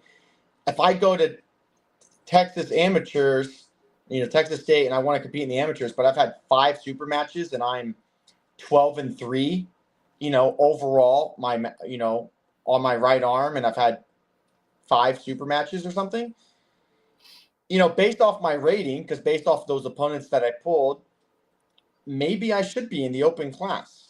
And maybe the open class isn't just some self-declaring, self-identifying thing. Maybe it's something that's like, you show up to the event and you talk to Billy. Billy goes, hey, I see you're 23-6. You're 15-28 in Aries, and I see your first match is back in 2023 October. So you've been pulling for at least a year.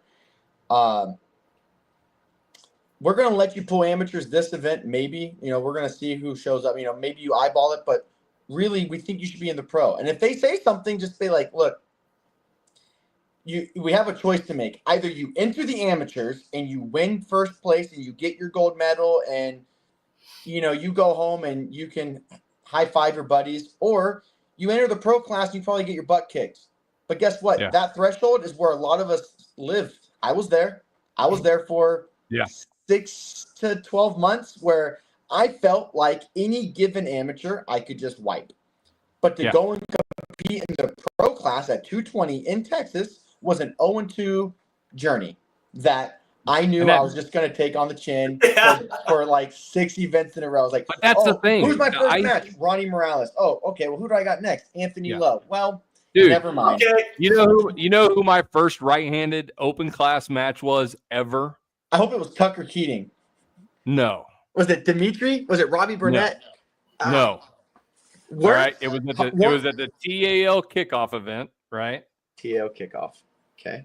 All right. That was the first event the TAL ever throw. And I was like, I ended up entering the open class for some weird reason. Now, granted, I had been training for a year prior to that. So it wasn't like I was like new.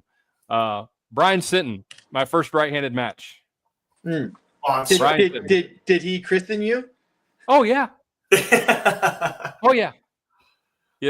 But that's the thing, is like you hear that when you start listening to these people talk about this particular subject, and they go, oh, well, yeah, I think I can go anywhere and just kind of clean house on the AMs. But in the open class, I just get my butt whipped. So until I feel like I'm doing better, I can do better in the open class, I'm going to still try to pull AMs or just super matches. Yeah. Right. I don't want to put, I think what Corey has already talked about doing for Colorado State is we're not going to have an amateur, like, so already we've been seeding them and we just have tiers. It's just like your 1550 guys, your 1500 guys, and then your 1500 and below guys, right? So we're just breaking up like guys who have a losing record, guys who are going 50-50, and the guys who have winning records. You can think of it like that. Yep. Well, I already know the answer to this question, but I'm going to put a comment up on the screen. But Corey has already decided that next year we are going to. Hey Frank, what's the take on one arm is amateur and the other arm? Why do you keep doing this, Sarah? You've been on this thing for like a year. All right, hold on. So let me. I have a lot to say about that. But what I was going to say is that we're going to do one class and just seed it top down based off of bracket, make it triple elimination. Oh, okay. Yeah, and pay out further. So, it's not just first, second, third, but whatever the payouts were, we'll pay out to like fifth or sixth maybe or whatever. And the idea there is that, if you're a middle of the pack guy, like let's say you're Frank. Frank's like I'm a 1520 to a 1560. If I enter that and I get seeded, not only am I seeded based off of my rating, which is a great place for me to start, but I get 3 chances to make it to where, like I'm always going against someone who's like plus or minus the next closest guy. Yeah. Can you think of a more fair way to do it? Well, so here's the thing. And the reason I'm actually loving this conversation right now, because as TAL continues on, we are going to start integrating airs scores into this more and more. So this is why I already know the answer to the question that Sarah poses. And if we continue to go down this road, the answer will be yes, one arm could be a particular score, which characterizes you in an open class setting, or in the other hand, could be so low that it's in the lower class setting. Yeah. Yeah. And that is what I strictly based off of ratings, just wherever you're just seated into the bracket on your arm. And honestly, I think it would encourage people to pull on their bad arm more, because a lot of guys show up to a tournament and they go, I'm pulling pro right, I'm a righty, but my left sucks. But guess what? If your left really sucks and you're 0-17 on your left and it's a 14-10, well, guess what? You're going to be pulling the other 14-10s anyways. So go ahead and throw your hat in the ring. Yeah. You're not going to go 0-2 because you're going to go against the guys like Trayton who also just stink, and you have a chance of winning. That is what I'm going to slide that in there right there. That's what I did. So I pulled left-hand pro. I got smoked by I didn't get smoked by Michael Edwards. I can't wait to run that one back someday. But he's a 54 guy, so I'm not too concerned about him. But anyways, I got beat by Not lately. I got beat. What's that? Not lately. Not lately. Yeah, Mike's been having some elbow health. Like he's all broken. He's destroyed. Yeah, he's getting destroyed. Nevertheless, I lost to him, lost to Billy Boo, 0-2, as you said, first time pulling in pro. And then I pulled my right hand, which is my dominant hand, but not in arm wrestling. And I beat 7 people at the first TAL East versus West qualifiers. And I had so many people come up to me. I had been pulling for a year and a half. I had so many people come up to me and they go, "Why are you pulling on the amateur class?" And I'm like, my right hand sucks. I don't know. I felt like shit. I felt like that was the last time. That was the last time that I pulled in AMs after that. And in my mind, I feel like everybody should feel like that.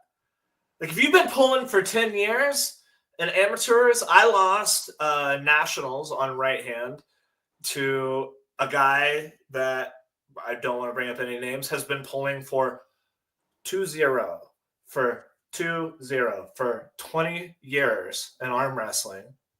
Amateur. I think I know who you're talking about. Yeah. Amateur nationals. Well, see, I'm like, what? But is 1570 high you think? 1570. 1570 is Because a winning record. I mean, it's that's a real that win. is It's higher than an amateur for sure. that Depending is on who they're pulling. If you're that's the rating 1570 and you for never PAL leave Amateur on you, Nationals. then no. That's the cutoff. Okay. Oh, okay. Yeah. I mean that a 1570 is higher than me. High, right? Yeah, it's pretty high. But it depends on what type of 1570 they are. Like, and that's why it's different for every. It should be different for every weight Well, class. in a general setting, sure. But I'm talking about when we're talking about like like say PAL Nationals coming up this year. Mhm. The flyer's already out, it's set, everything like that. 1570 seems a little high. It is really high. I think it's high, and I'm kind of into Aries. I mean, what's my left hand setting? Yeah, I'll look at you. I had you pulled up a second ago. And we are I don't getting think it right. I don't We're- know that it's You're left at 1570. 1575. You're 12 and 7. Dang, and just missed it. you're 1553. You're 27 and Just 24 in the 242. I'm what? 27 and 24 in the left 242. So you're just a little bit more than break even. But I think someone, in my mind, someone who has won 27 pro matches, probably does not need to be competing at an amateur event. Which is what that goes hand in hand with what you were talking about as an amateur pulling super matches to get into pro, right? Like you start getting to a point where you've had so many super matches as an amateur, it's like, hey, dude, because that's how you're classifying all of the super matches. That Right. an open record. It's like, hey, dude. And also the quality of the matches. It could be kind of a weird scenario if you're going against other guys who also are brand new and don't have any data behind them. Sure. But that's fine. It's a starting point. And, it's one of the critiques that I've had from a lot of people. They're like, well, hey, I'm super good. And I went 8-0 my first event. And I'm only at 1560, but I beat all these guys who I see are 1605s. And I'm like, man, you think you should just jump straight to where you're supposed to be after 8 matches? No. Or whatever the case is. And, or sometimes. Well, it's like here's a prime example, and thank God we have. I mean, it really kind of this is going to make someone like I talked to Corey about this the other day, and I ran this by him because it would be super easy for me as a promoter. But look, so if I had the ability as a promoter to say, hey, Trayton Black comes to my event, I don't know who Trayton Black is. He's not from Texas, right? I want to know what Trayton, he's trying to enter the amateurs. I want to know what Trayton's done, right? At least from what I can see. And I look in Aries and I see a score, right? And I see, okay, he pulled this event and he pulled that event. But I was asking Corey, I was like, man, if there would be a way that I could tell, hey, Trayton's won first place at 6 events in the amateur class or something like that. Now, Corey's, counter to that was, well, you can kind of see that already. But it's not real definitive, right? So take, for instance, we have the guy on our team, Ben. Second event. Only a second event. He attends Texas State. He has a 14-man class. He wins first place right-handed. He's only got 7 matches, I think 7 or 8 matches total, right, in his arm wrestling career. Now, if you kind of apply the standard that we've had in the past, that if you do well at Texas State, then you should probably be moved up, right? But does that really apply but here? a Texas State over in El Paso versus a Texas State that happens in San Antonio or Dallas, you're the pool that you're going against and the guys you're going against just might not. It's not the same. Like, for example, I mean, I don't know how stacked were the 242 amateurs this year. Not the 242s across the board, pros and AMs were light. So if I won 242 AMs, play pretend. Chris Hood had to enter the right hand just so we'd have 4 to the class. Oh, okay. Yeah. So that's again, like, that's just why it's like supposed to be the law of averages. But I'm also not saying Aries has to be the end all be all. I think it is a tool. And then up to the promoter's discretion. Billy gets to go, oh, okay, Trent, you want to pull AMs? Let me pull you up. I see you got 4 events AMs. You've pulled pro before. I see you went 1 and 4. You didn't win, but You know, and Billy can make that on the fly judgment call based off of what he sees. Like, it's hard for Aries to just say, here's the line, right? But I think it's 10 times better than Trayton coming over to you and say, hey, I want to pull the amateurs. And you go, I don't know who you are, dude, but I want to keep my Texans safe. And I want, you know, my Texas amateurs to have a shot at getting a medal or a trophy because this is the TAL. And I don't know who you are. I don't know where you're from. I don't know how good you are. This is just a tool that Billy can look at, and it should just take 2 seconds to make that call. And hopefully, you know, I have a dream that one day this is much more integrated and streamlined in the bracketing system where very quickly you can make these calls. You know, you don't have to open Aries up on your phone or anything. Maybe you just click Trayton's name in the bracket and you can quickly see.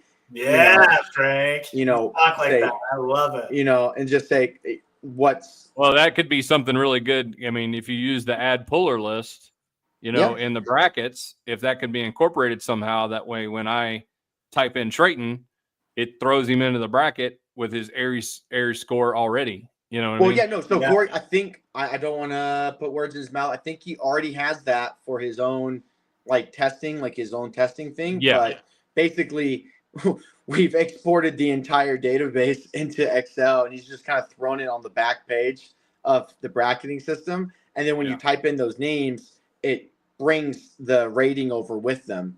Now, the caveat to that is we're doing that without a network call. Like, that's not live. So he has to download that information before the event. It's not a big deal. That takes 1 minute. And for someone like Corey, who's technical, and someone like me, I can build the endpoint to say, hey, just get the data from here. I send it to you real quick, and he can just add it. You know, it might be a little bit more work for you or Sarah, right? To say, hey, we're hosting an event. Can we get, you know, like Thursday night, Friday night, can you send us the updated list of all the ratings and everything to that day? And that way, when you build your brackets, ratings and everything are automatically put in there, and you're automatically seated. And, you know, now it's not, because the way we're doing it right now, or we were last year, is we're typing in the ratings. Like when you fill out your form, you say, hey, Trayton, you know, name, age, occupation, whatever, email, sign the waiver, write down your rating left and right for the classes you plan to compete in. And that's how we've been doing it. And then we would manually type that into the bracket, and then the bracket reads the rating and then sees it. But we're working. I think Corey's working on just doing that automatically now. Great things coming in the future for. I think in my mind that single-handedly, plus like not just having amateurs and pros, just having one bracket doing triple elimination, it comes out to roughly the same number of matches. You'd have to up the entry fee since it's, you know, you're only getting, you know, it's triple elimination. You're only getting, you know, people aren't going to double class, right? Like they would pro and amateur. So it'd be more expensive to compete. You have the triple elimination, but I think the results, like the results that you get for Aries for ratings and the results you get from the tournaments, if you get 4th place at the tournament, I don't feel like you get to argue. I don't feel like you get to be like, oh, I got 4th, but man, I really felt like, you know, I could have gotten 3rd or 2nd. It's like, bro, it was seeded and you had 3 chances to get there. So I don't know. Matchmaking was there. It was you. That's it. Right. It was on and if that's the case, guess what? Since those results are reflected, like your rating is now updated after that event, and so is everyone else's. The next time you have the next event that's just like this, the seed is even more accurate. Yeah. It's like an auto-correcting problem. So even if you're a brand new guy, you know, your first 2 events and you're really good, your first 2 events and you crush everybody, you know, eventually, like after 3 events, now you're seeded number 1, number 2, like you should be. But those first 2 events, you won't be. And so Frank's going to go against the real number 1 guy, even though he's a 15-10, but he's new. He's just super strong and amazing. You know, it just takes 2 events. And I think that's just like it is in chess or video game. You know, any video game, you have placements. You understand, Trayton? You know, you do your placements. You play 10 games, and the game auto adjusts a lot typically to find out how good or bad. And then from there, it's an incremental thing. And you should be excited for that. I get excited for it. I think it's so fun. Yeah, like the fact to know that I don't have to pull Craig Tooley round one is a blessing. Fuck yeah. You should be excited for that. Great things coming for arm wrestling. Billy, Frank, both of you guys are doing amazing things. But I have to go help Jackie put up some shelves. So let me go do that. What have we been doing, Billy? 2 hours? Looks like. Yeah, we're about an hour and 54 minutes. Yep. You got anything else you want to talk about? No. Yep. I think we kind of covered a little bit, and just, I want to start doing more of these shows, getting out there talking, and letting everybody know what's going on with the TAL and what's going, I don't know who Yo is, but yeah, and we are intending on having, we as in TAL All Show Originals, intending on having pictures out hopefully by the end of the weekend, maybe in the middle of next week. And those pictures include everybody. I don't know if I've stressed that enough. I've been real low key about it over the last year. Don't want to. I actually want to talk to you a little bit about that. Maybe post podcast here. But anyways, we'll have pictures out of everybody. So allshoworiginals.com. And we've got basically everything since last year at Texas State. And we include everybody. It's not just an Austin Arsenal thing. Everybody is included in that. This is purely for the Texas Arm Wrestling League. So look towards that. What else? That's it. I guess that's it. Excited to do the next one. I hope we do this more, Billy. Yeah, no, we're definitely gonna do it more often. Like I said, a lot more talk, a lot more letting everybody know what's going on, upcoming events, sponsors, everything like that. So real quick, do we have an end of year bash this year? So I'm going to put something out this weekend. It's going to be, I'm calling it an end of the year bash, but what it's going to be on December 7th. It's going to be end of the year TAL end of the year bash practice and charity event. And we're coupling with a couple of the local truck clubs here and Bombshells, and we're going to do a Toys for Tot drive. Okay. So, we're going to be out at Bombshells on 151 here in San Antonio. We're going to have a big practice. All the local groups are going to be in. Obviously, anybody's invited. If anybody has a match they want to get out of the way, they want a grudge match. If anybody has a match, I'm open. I don't have nothing. I'm free. So there you go. So yeah, we'll have a few refs there.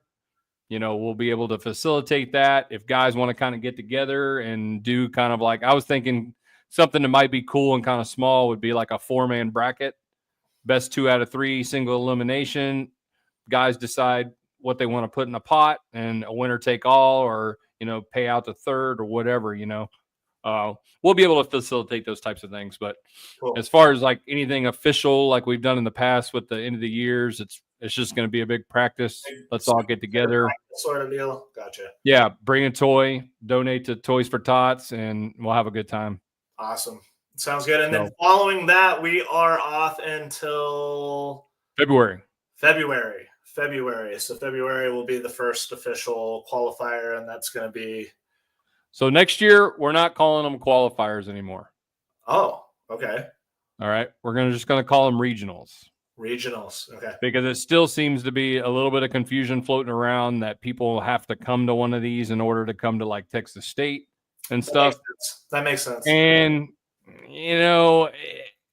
is there any actual qualification needed in these? No.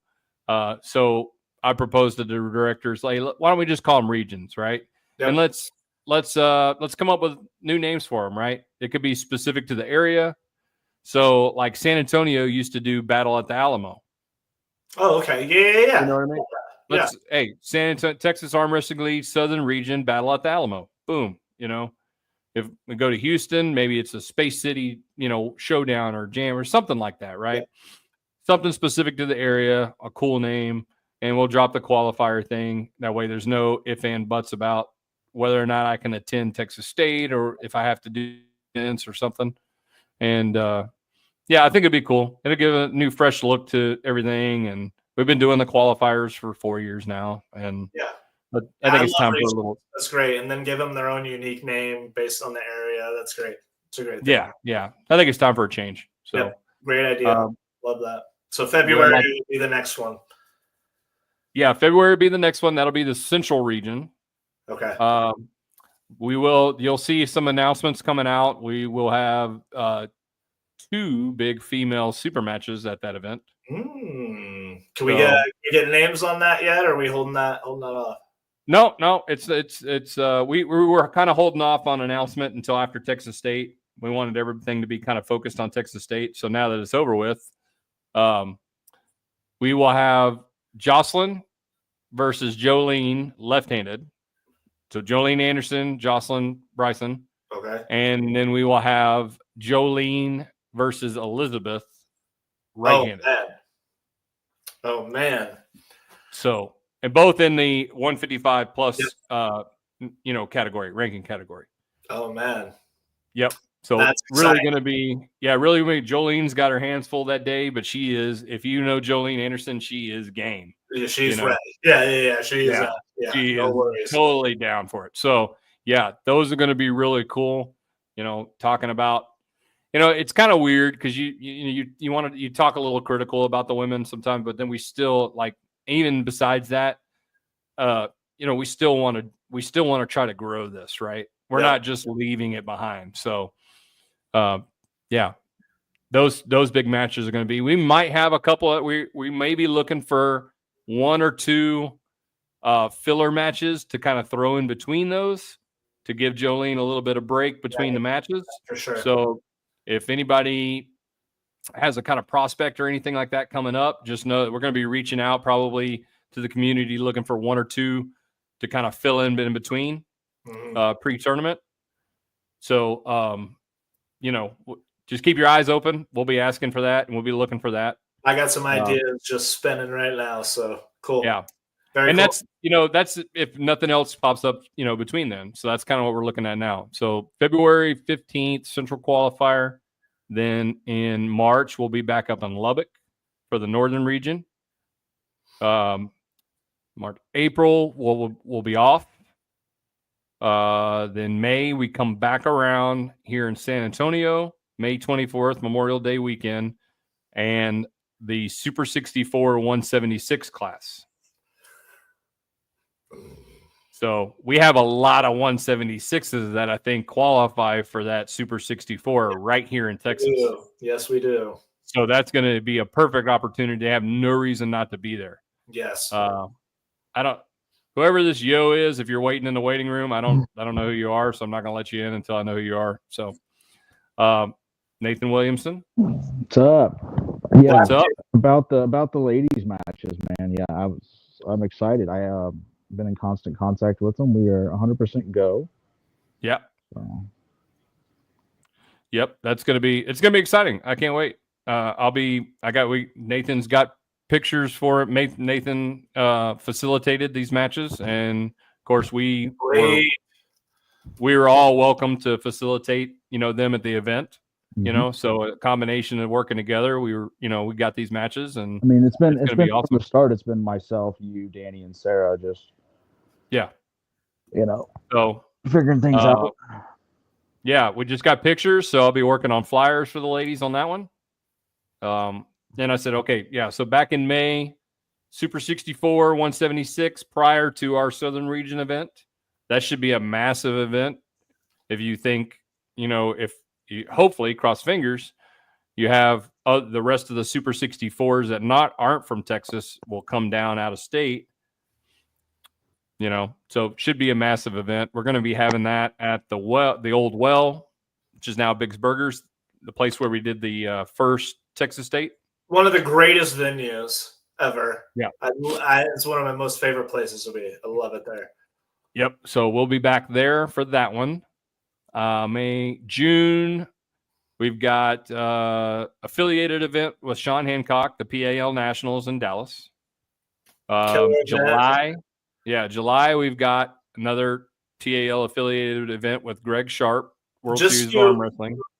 To clarify, that's an amateur nationals, right? With Amateur nationals. yes, yeah. And then there's no pro nationals. It's just amateur nationals with Boom. I don't know that yet. I still got to talk to Sean because we had a brief conversation about the PAL nationals, which would be the pro only.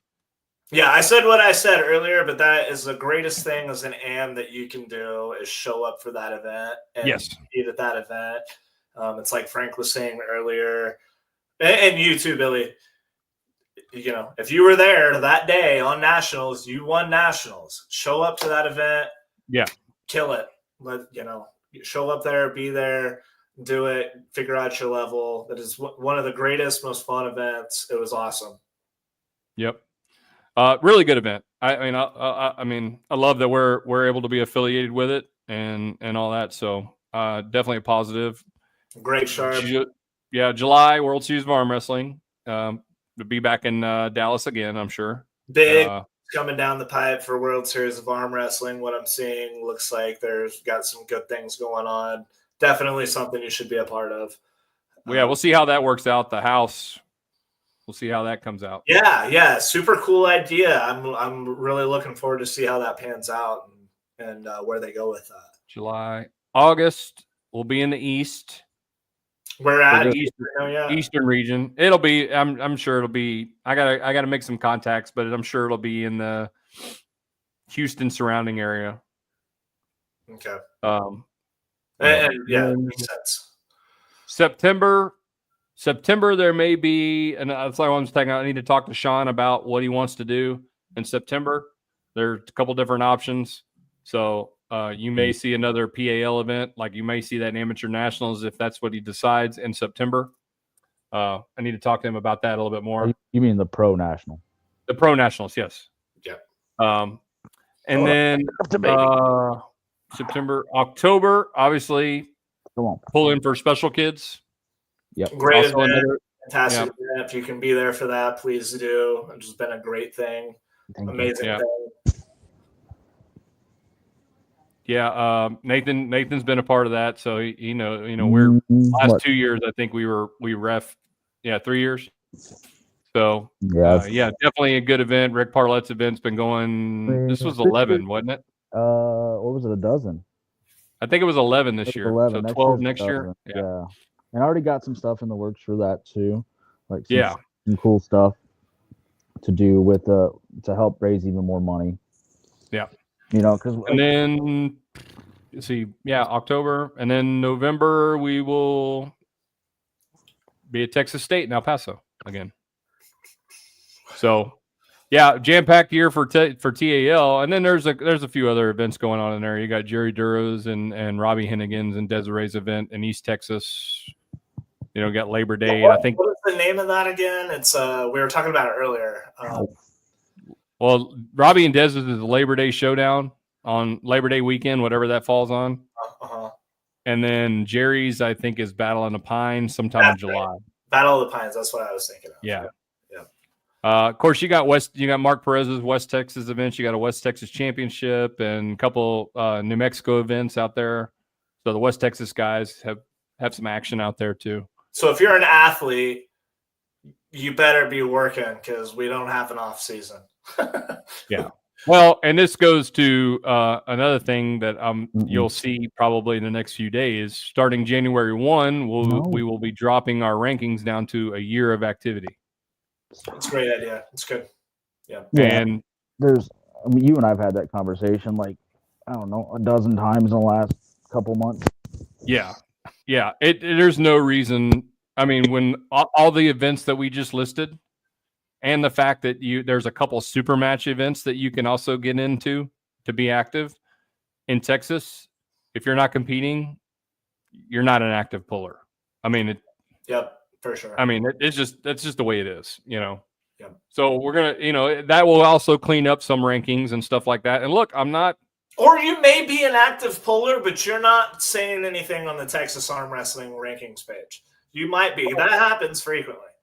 And you don't actually have to compete you don't have to compete in the rankings to be active, but you need to arm wrestle. And so it's not going to be. That's how you're doing. There's not going to be any bias here. I don't care who's at the top. If you haven't competed in a year, you'll be dropped. Yeah. Okay, that makes more sense. I took it differently. That's irregardless of whether or not we think you're the best person in Texas or not. You may be number one in Texas, but if you don't compete in a year, you're going to be dropped from the rankings. Are we doing that with like the people that are in multiple weight classes too, or what? Well, their activity will be that. So if they're in multiple weight classes as it stands right now, then as long as they're active, then they can stay there. So, I mean, that obviously would clean it up a bit if we narrowed it down to, hey, you can only be in one class. But,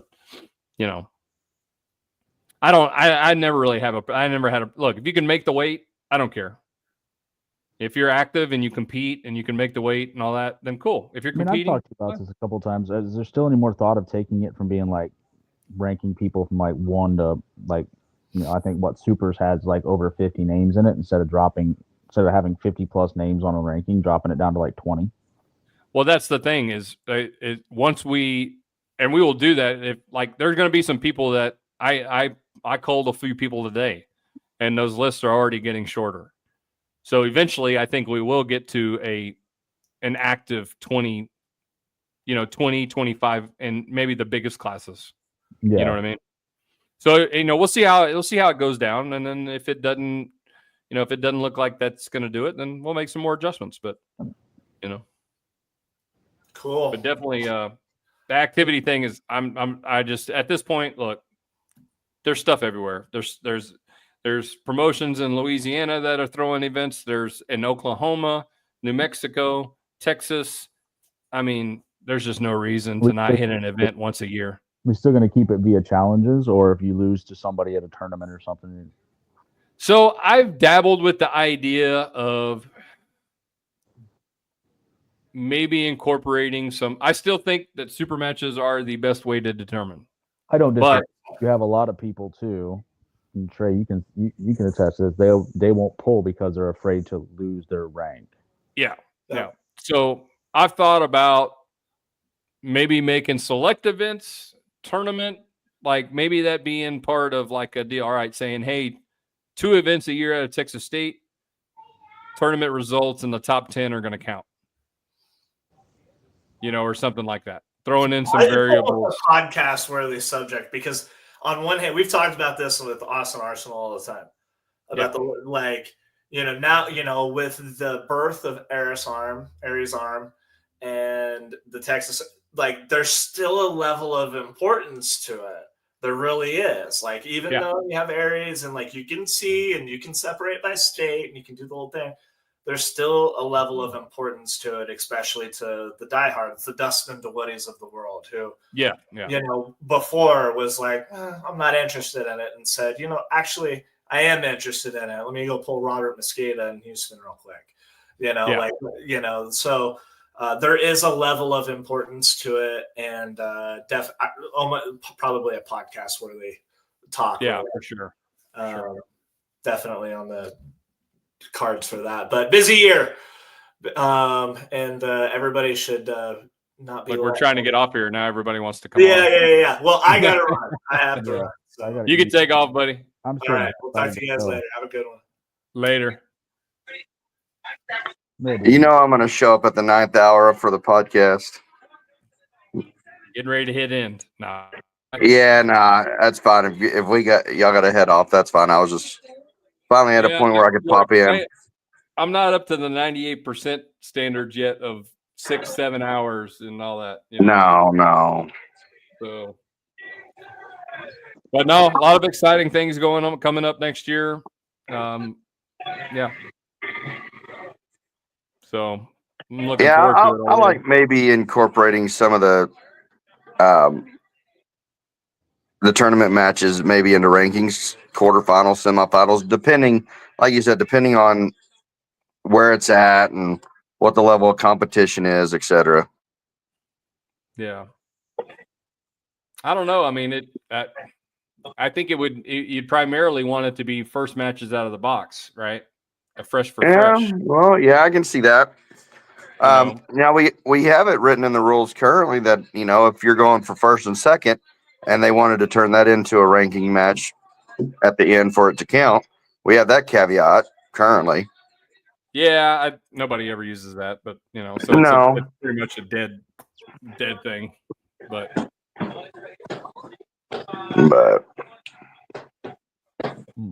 yeah, short of that, no, just just trying to recap a little bit of Texas State and what's going on next year. And yeah, I had a blast. I was a bit sore the next day, but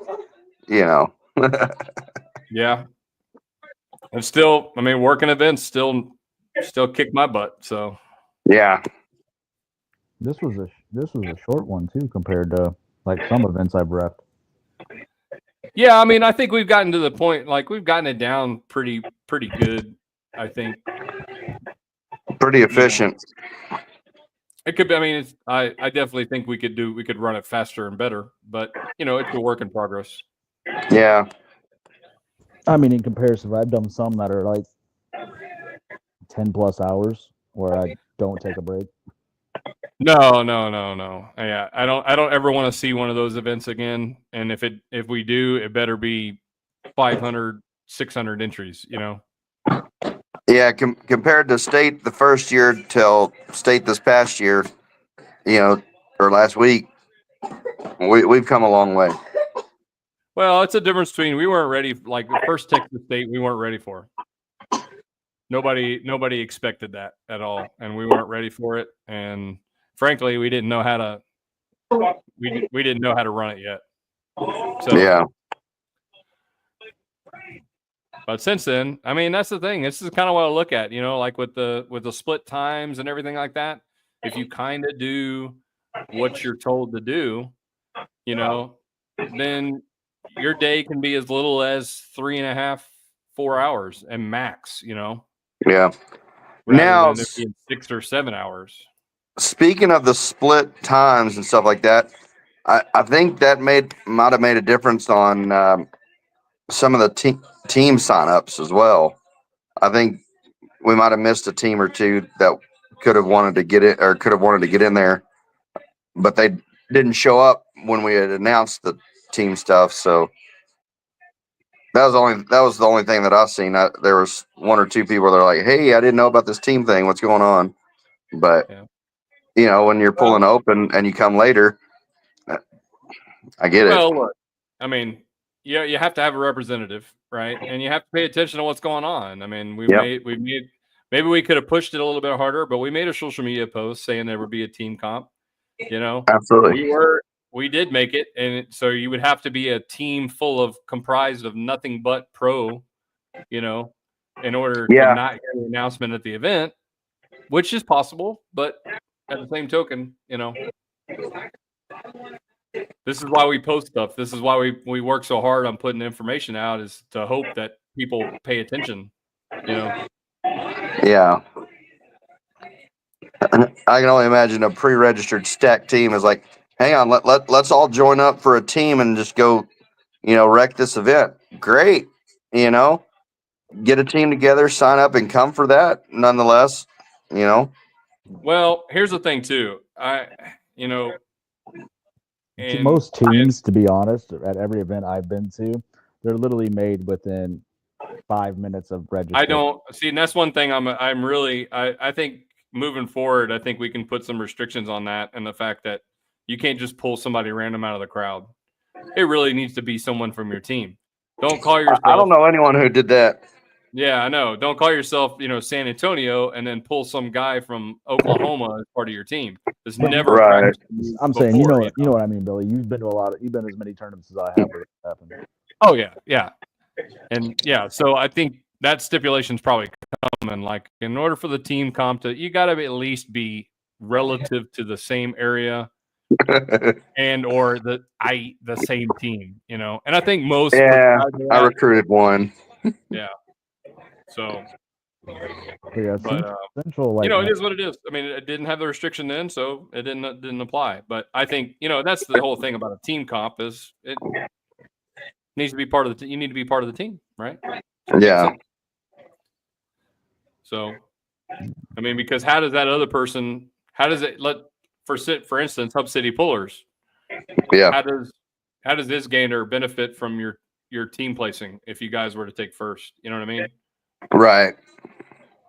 Your trophy and everything like that you guys get to, kind of celebrate is in Lubbock, and he lives in Houston. So Yeah. And then John was like, no one recruited me for their team. And I was like, there could have been a completely recruited team from just, random people, and they probably would have blown it out of the water. And that's what Nathan's talking about. We've seen it where, the guys will get together and so let me count the ways. But yeah, dude, Central. I think Central's going to pop this year. I mean, Central's always a great event, so I think the more we add to it, I think the better it gets. Yeah. So. To the super matches, I definitely think 2 best of 3s between the first ladies match and the second ladies match is the way to do it. Yeah, I think we could definitely find something to fill that in. Oh Lord. Oh dang! I didn't mean to join. I thought I was just chiming in to watch. But yeah, I'm thinking order now. We go. Now you're here. We go Joss and Jolene. Oh well. Run our 2 filler matches. 1, 2, and then we go to Jolene and Elizabeth on the right. Yep. Chris, how many classes did you pull this year at state? I lost count. Well, I mean, we could do 7. Well,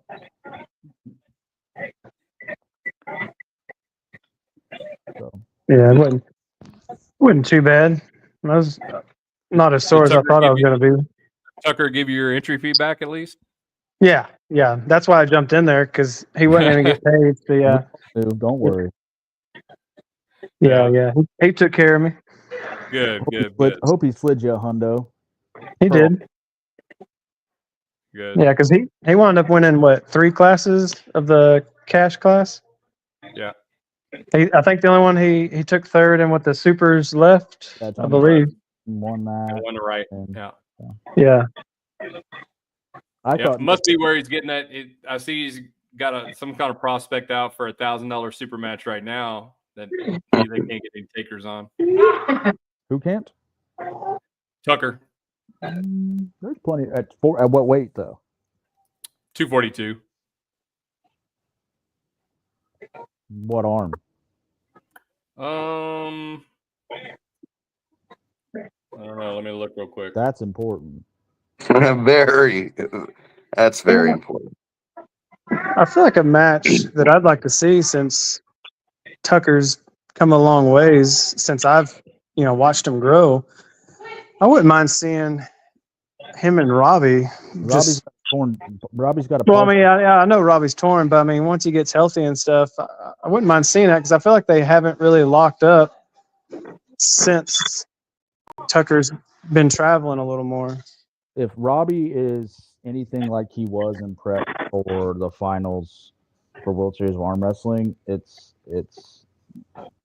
a whole nother level. Yeah, no, I would 100% agree. Tucker would be the huge underdog, but I don't think I've seen them lock up since Tucker started traveling and and all that. The way Robbie felt leading up to that, he hasn't felt that way in 3 years. Yeah, he was big. And I still remember the WAL 2019 in Fort Worth. That was a fun one. Watching everybody. Getting into the finals was around 290, and that's the biggest he's been. Yeah. Yeah, that's too big for Robbie. 290. He didn't look 290. Let's put it that way. Yeah, I think a good 265 is a good solid weight for Robbie. No, sir. Over that, I feel like his health is in jeopardy. Is it left or right? Did you find out? It doesn't say. Well, if you figure 42's on the left, you could give him somebody like a Wilton or a Jerome.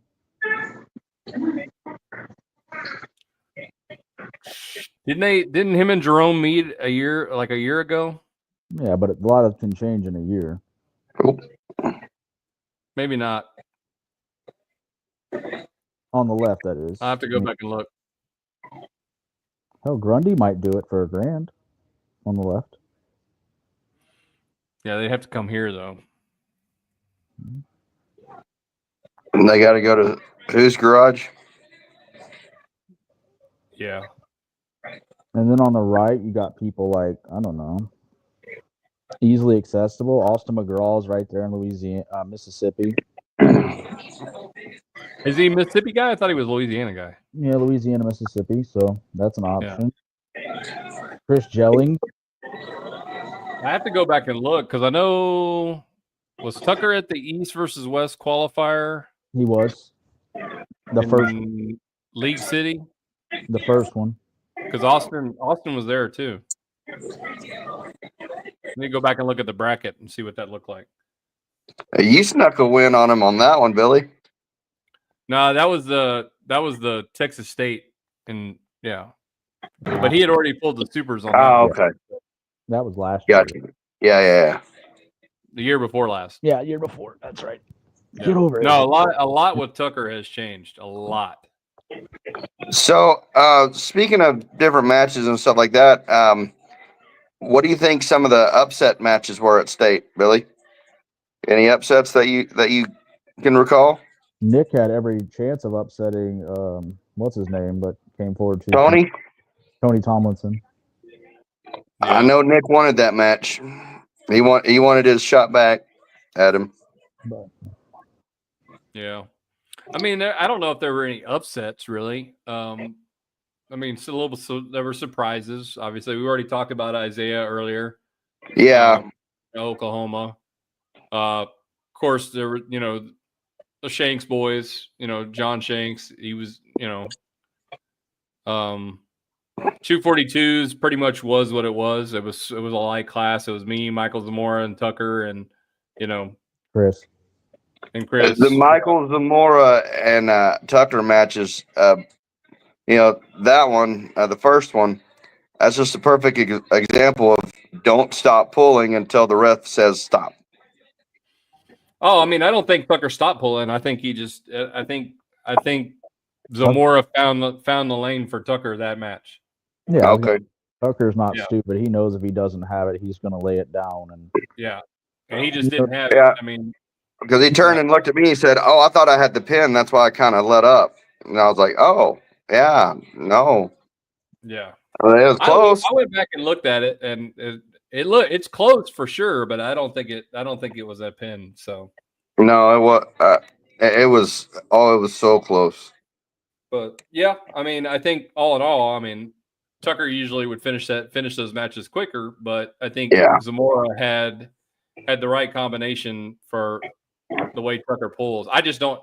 So like on the left hand, because me and Michael train together, I don't have Michael's rise and all that is really strong, which is I just don't have it in my left, and I think that's what he applied to Tucker, and with the way Tucker pulls, that's exactly the way he needed to pull him. It just paid off. So, well, you see, the second time they pulled, Tucker just went where he knew he needed. Right. Yeah. That's part of being a seasoned puller like Tucker. He knows. Well, that's the thing is, Zamora's dangerous enough that if you mess around on him, yeah, you can't let up on him at all. So, I was hoping Ryan would show up for the 220s and stuff. I think that would have shook up a lot of stuff. Yes, yeah. Unfortunately, he didn't. I know Anthony was talking about going, but like I said, he's dealing with a left pec. So yeah. I mean, we had some people that were missing, but that's what we talked about earlier. Is we did. Were the top guys there? No, but nonetheless, the guys that won it are state champs this year. All right, well, I got a call I got to take. Yeah, I'm gonna slide off here. We're about 2 hours and 30 minutes, so that's long enough for me. All right, buddy. Well, I figured I'd hop in because I finally had a chance to. So yeah, come in earlier next time. Yeah, I was pulling up to practice with all the tables when we started. Yeah. So All right, man. I got something to talk to you offline about. I'll catch you in Okay. a bit. All right, bye. All right, later.